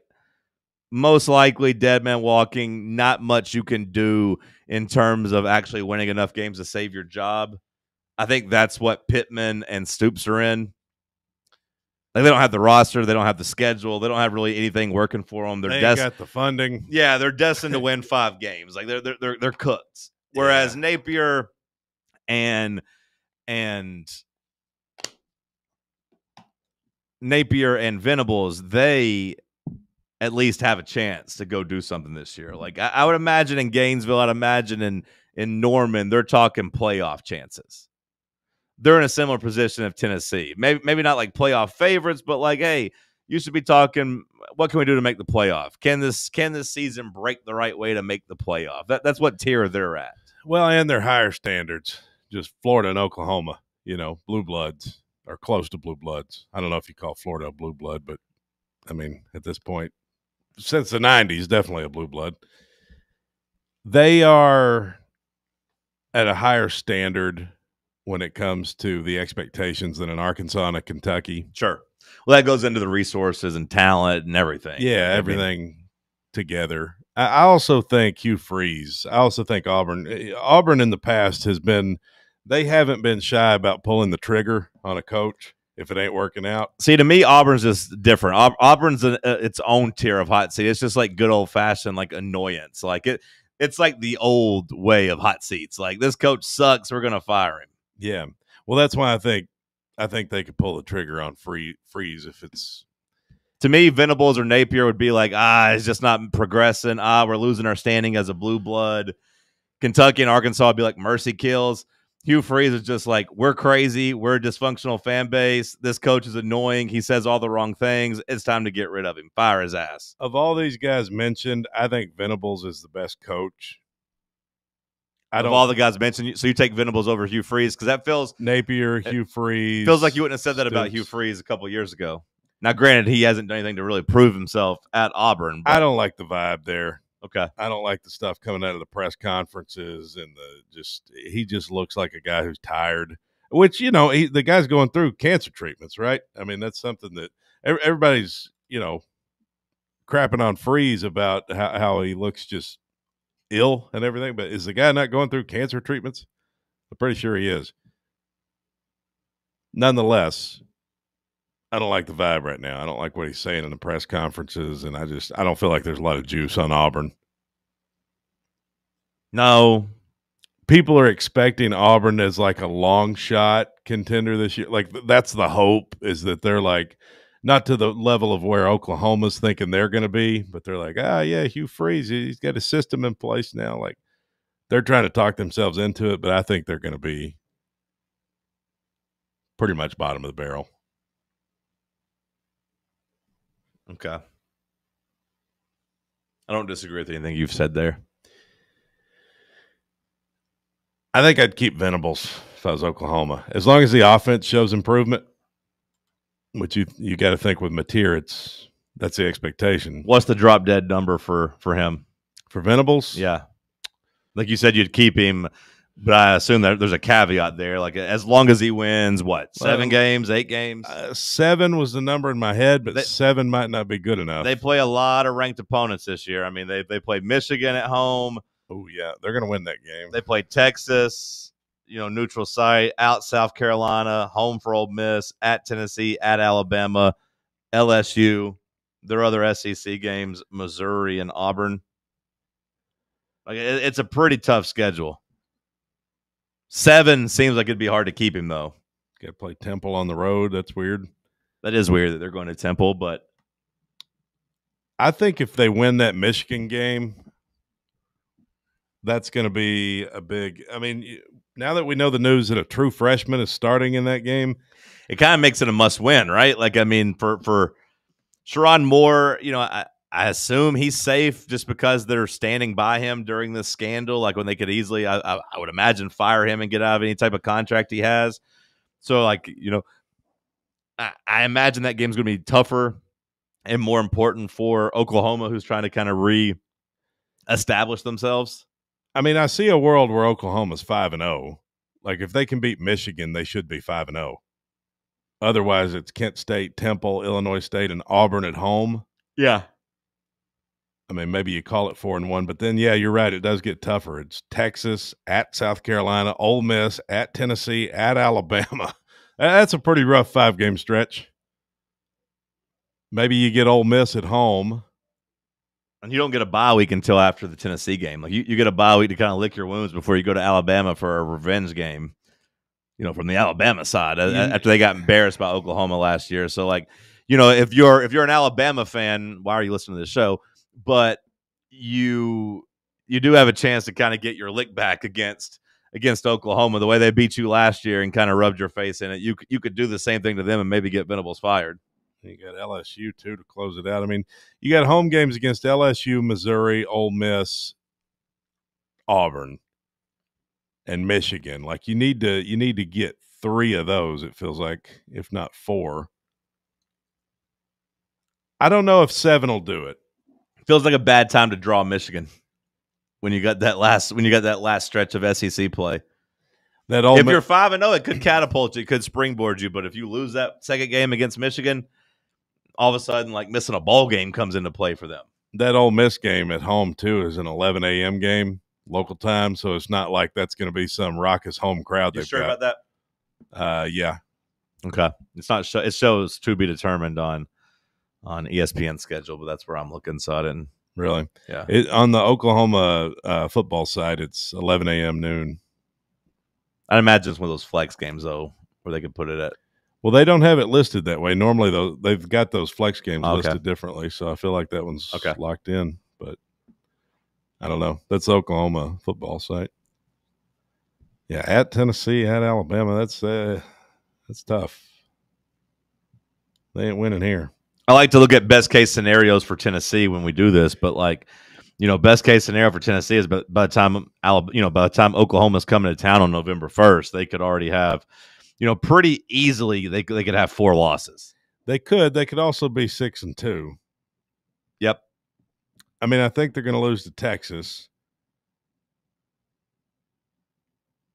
They'd be somewhere between 2 and 4 losses. If you're betting right now, you say they split at South Carolina and home for Ole Miss, or you think they win both or lose both? I'd call it a split. Yeah.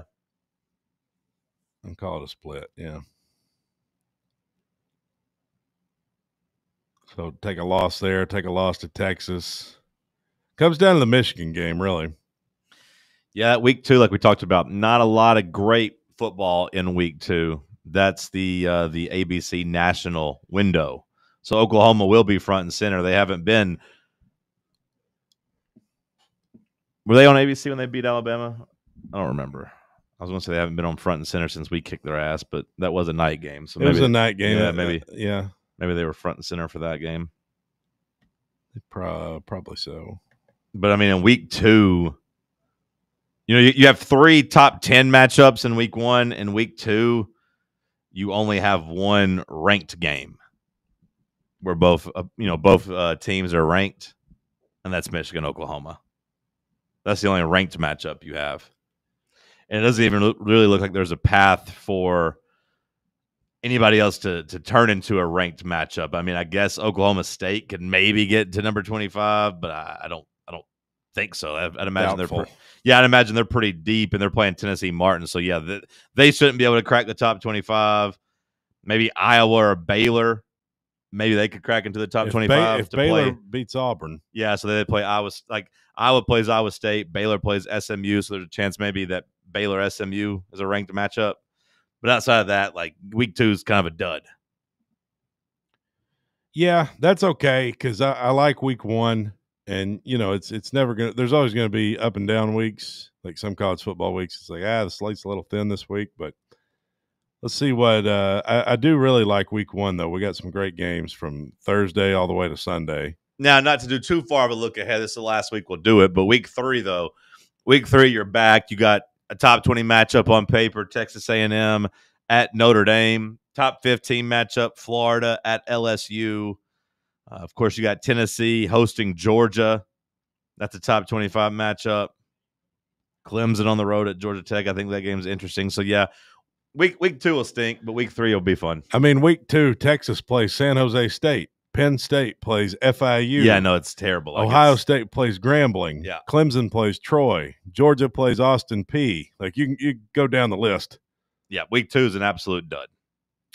Yeah, I mean, you get Ole Miss at Kentucky. Which, revenge game. Yeah. And you get the Vols home opener. Maybe take a Saturday, take the family over to Neyland. You're not going to miss much. Kansas, Missouri's back. It's a big rivalry game. I mean, it's not a ranked game or nothing, but no, but that would be at least intriguing. That's one of the better games of the week. Yeah, Florida plays South Florida. South Florida starts the season on Thursday. Will you do me a favor? Sure. What do you need? And remind me on Thursday not not to bet on South Florida just because I like Alex Golesh. Don't bet on South Florida. Yeah, just because I like Alex Golesh. I'll try to remember. Because right now they're catching 6 points. And you're thinking, that looks intriguing. Don't let me bet on South Florida on Thursday, please. Don't bet on South Florida. Yeah. Not saying to bet on Boise State, which I was proud of myself because on Saturday I didn't bet on Iowa State, Kansas State. I didn't do anything with it. I left it alone. Telling you to bet, not to bet. Telling a guy who likes to bet, not to bet's like telling a dog who likes to kill chickens, not to kill chickens. But don't kill chickens. Maybe in this analogy, I'd be a dog that's had enough taste of meat. Like back in the day, I couldn't fathom watching the first college game of the season or a big college football game and not having some type of action on it. But I looked at Kansas State, Iowa State, and I said, I'm good. I put on a TV show for a little bit instead. Then I put on the WNBA when it came on instead. I kept an eye on it just to see if it was getting interesting. I turned the channel at the right times. The second time I turned the channel was when Iowa State scored a touchdown to go up 14-7. And then I turned the channel for a bit, and I turned it back right when Avery Johnson was getting stopped on 4th and 1 as they went for it on their own 29-yard line. So I picked the right time to catch up, but I just had no interest in it. Progress. So make sure that just because we're all here drafting fantasy on Thursday, that's going to happen. We're going to be here. We're going to be drinking. We're going to be here drinking. Surfside sponsoring our fantasy draft. We're going to be drinking. There's going to be food. There's going to be football. Damn it. I'm going to be betting on South Florida. I'll try to remember to tell you not to bet on them. Stay out of my way now. Okay. I don't need you policing me trying to knock my phone out of my hand. Just stay out of my way. Alabama plays UL Monroe. I'm glad LSU plays Tech. I'm glad we could work through that. There's not a damn team in the top 10 playing anybody. Miami's playing Bethune-Cookman. Bethune. Probably Bethune. I mean, Oregon against Oklahoma State's the best you got in terms of top 10 teams playing anybody. That's the best I got for you in week 2.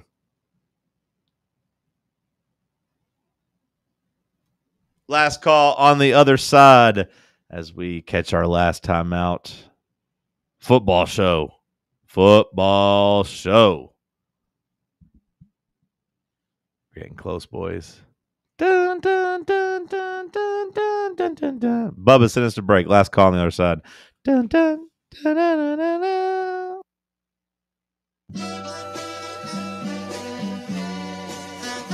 You're listening to FANRUN Radio, the sports humans.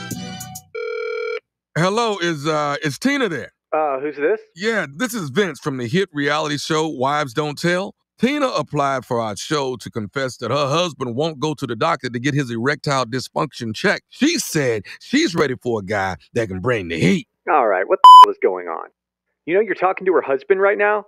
Tina! Well, she wrote the application that her man's performance is questionable. She's basically married to a coffee table. She also said, we live within driving distance to Men's Pro Knoxville, but he's too scared to get a blood test. Oh my, she is done. She is so done. Got you, Mike. It's nephew Tommy. Ain't no reality show. It's a prank. Men's Pro Knoxville is the real deal, fellas. Local experts, test results in minutes. Call 865-544-8220 or hit menspronknoxville.com before your lady books a new co-star. Men's Pro Knoxville, making it happen. Hey folks, if you're in need of a lawyer, you need to call my friend Jerry Givens. I've known Jerry since high school and can personally vouch for him. He's East Tennessee through and through, and if you're going through a divorce, bankruptcy, or a DUI case, you'll need someone you can trust on your side to help you navigate the local legal system. You can trust Jerry Givens. Call the law offices of Jerry Givens today at 865-801-9250 to schedule your free consultation. That's 801-9250. Rickard Ridge Barbecue, located in beautiful Cove Lake State Park. Rickard Ridge is home of the best ribs in the Volunteer State. Smoked daily by Pitmaster Mark Rickard. The barbecue at Rickard Ridge is mouth-watering, fall-off-the-bone delicious. Take the scenic drive up I-75 to exit 134. For directions and to look at the rest of the menu, visit Rickard Ridge online at rickardridgebbq.com. Citizens National Bank. We make it easy to save money. Get access to thousands of discounts on shopping, dining, and travel with the CNB Plus Perks account. It's a powerful new way to save money with roadside assistance, cell phone protection, identity theft protection, and credit monitoring. Banking at CNB has its perks. Call or stop by a branch for more details. Citizens National Bank. Banking never felt so good. Member FDIC. Hey there, everybody. My name is Linda, and TalkSports is my favorite radio show because them boys give me what I need. They don't pull any punches. They tell it like it is, and they're so funny. John's voice is sexy, and Cody reminds me so much of my late brother Donnie. It just warms my heart. Listen from 7 to 10 every weekday here on FANRUN Radio.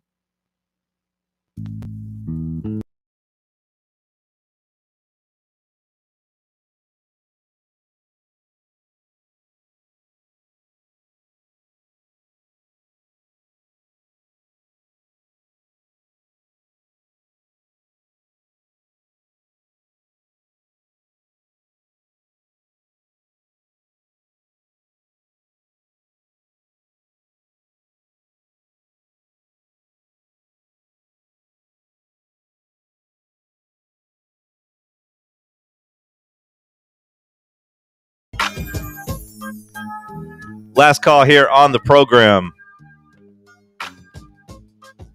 Cody, how do you feel being back? Good. Is Avery Johnson black? Yeah. Yeah. Yeah. The Kansas State football player? Yeah. He is? Be careful. Did someone Photoshop that? Or? No, I mean he's mixed, but I mean like usually if you're mixed, you identify as black typically. Not always, but typically that's the way it goes. I mean, if you're saying he looks white, then you're not wrong. Now there are some. Now that picture there, he seems a little bit whiter than usual. Like in some of the pictures I've seen of him, he's got a little bit more melanin to him. So he's with his parents here. His dad is a pretty light-skinned black guy, and his mom's a white woman. Yeah. So. Yeah. No, I mean, like I wonder if he can say the word.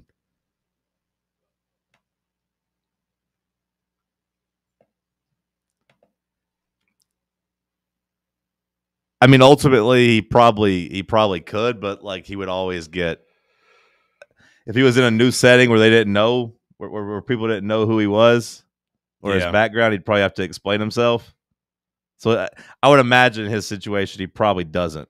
I would avoid it if I was him. Yeah, I would. Best just not to say that. Yeah, like if push came to shove, like maybe he could pull his credentials out, but like it might escalate too far. You watched the Raja Jackson video. Rampage Jackson's son. What are your thoughts? My first thought was, why did the pro wrestler just take those punches? And I understand if he was knocked out that he would, he would have no defense. But to me, the slam didn't look like a slam that would knock a guy unconscious.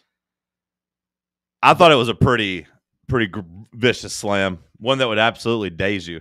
Yeah. And then after the first punch, I mean, he just never moves at all after the first slam. Like he just never. Like, well, to me, he's just out. Like there's no way you just take all those punches. It wouldn't even make sense from a wrestling storyline, unless they aren't real punches.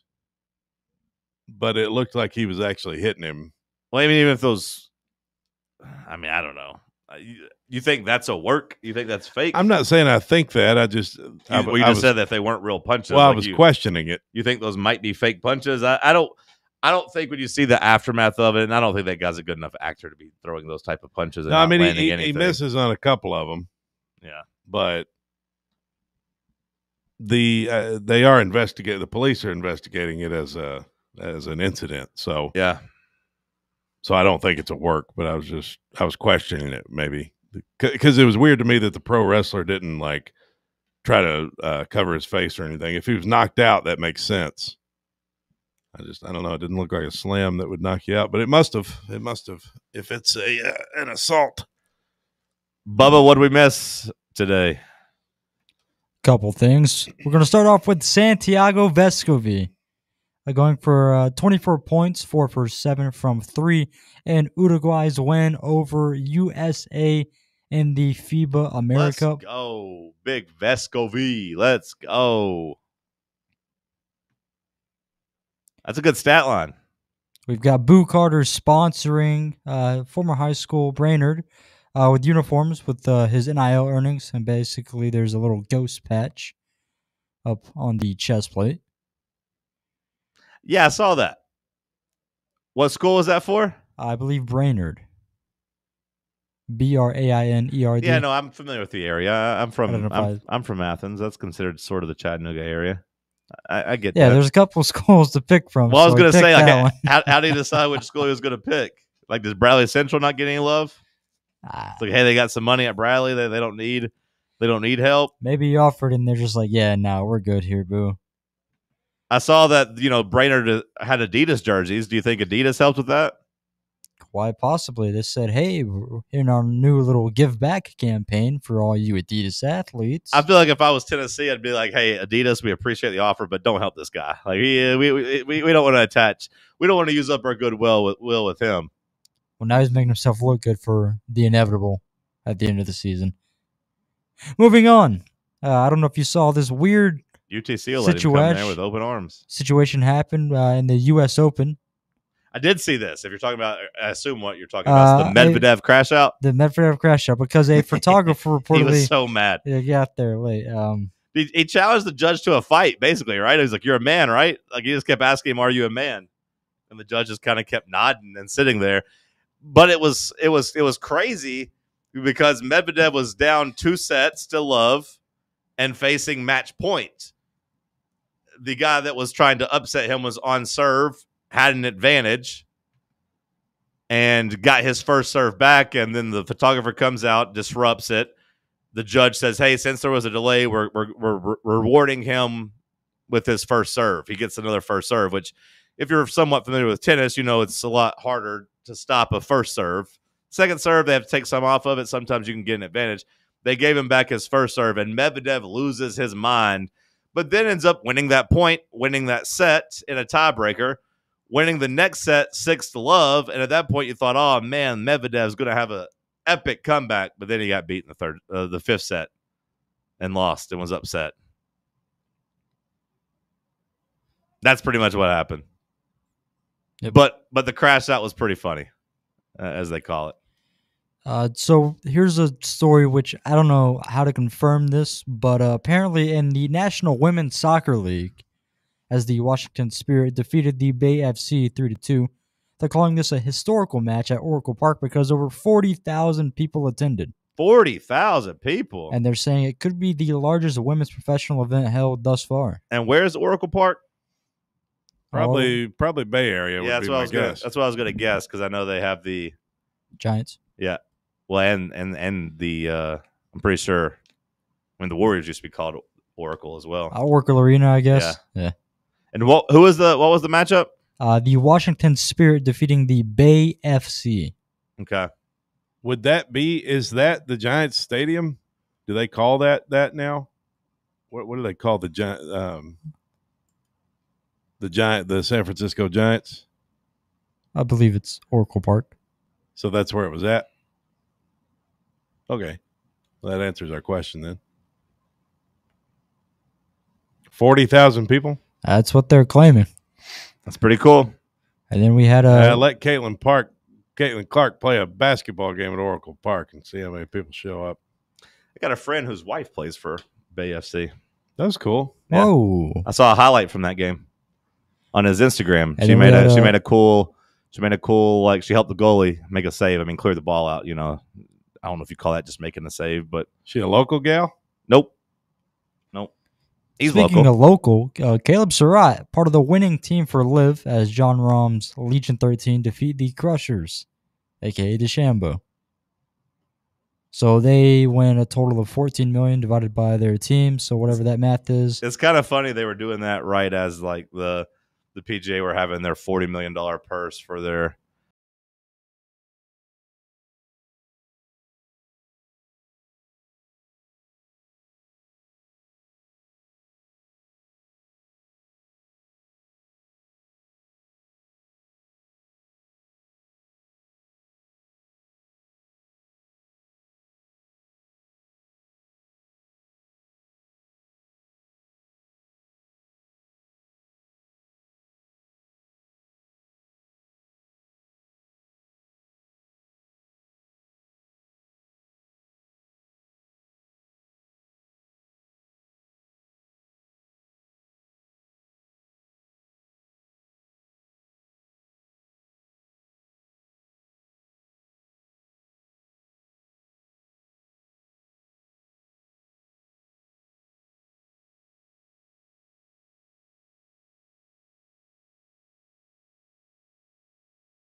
Check out our new and improved website at fanrunradio.com. Ready to launch your career?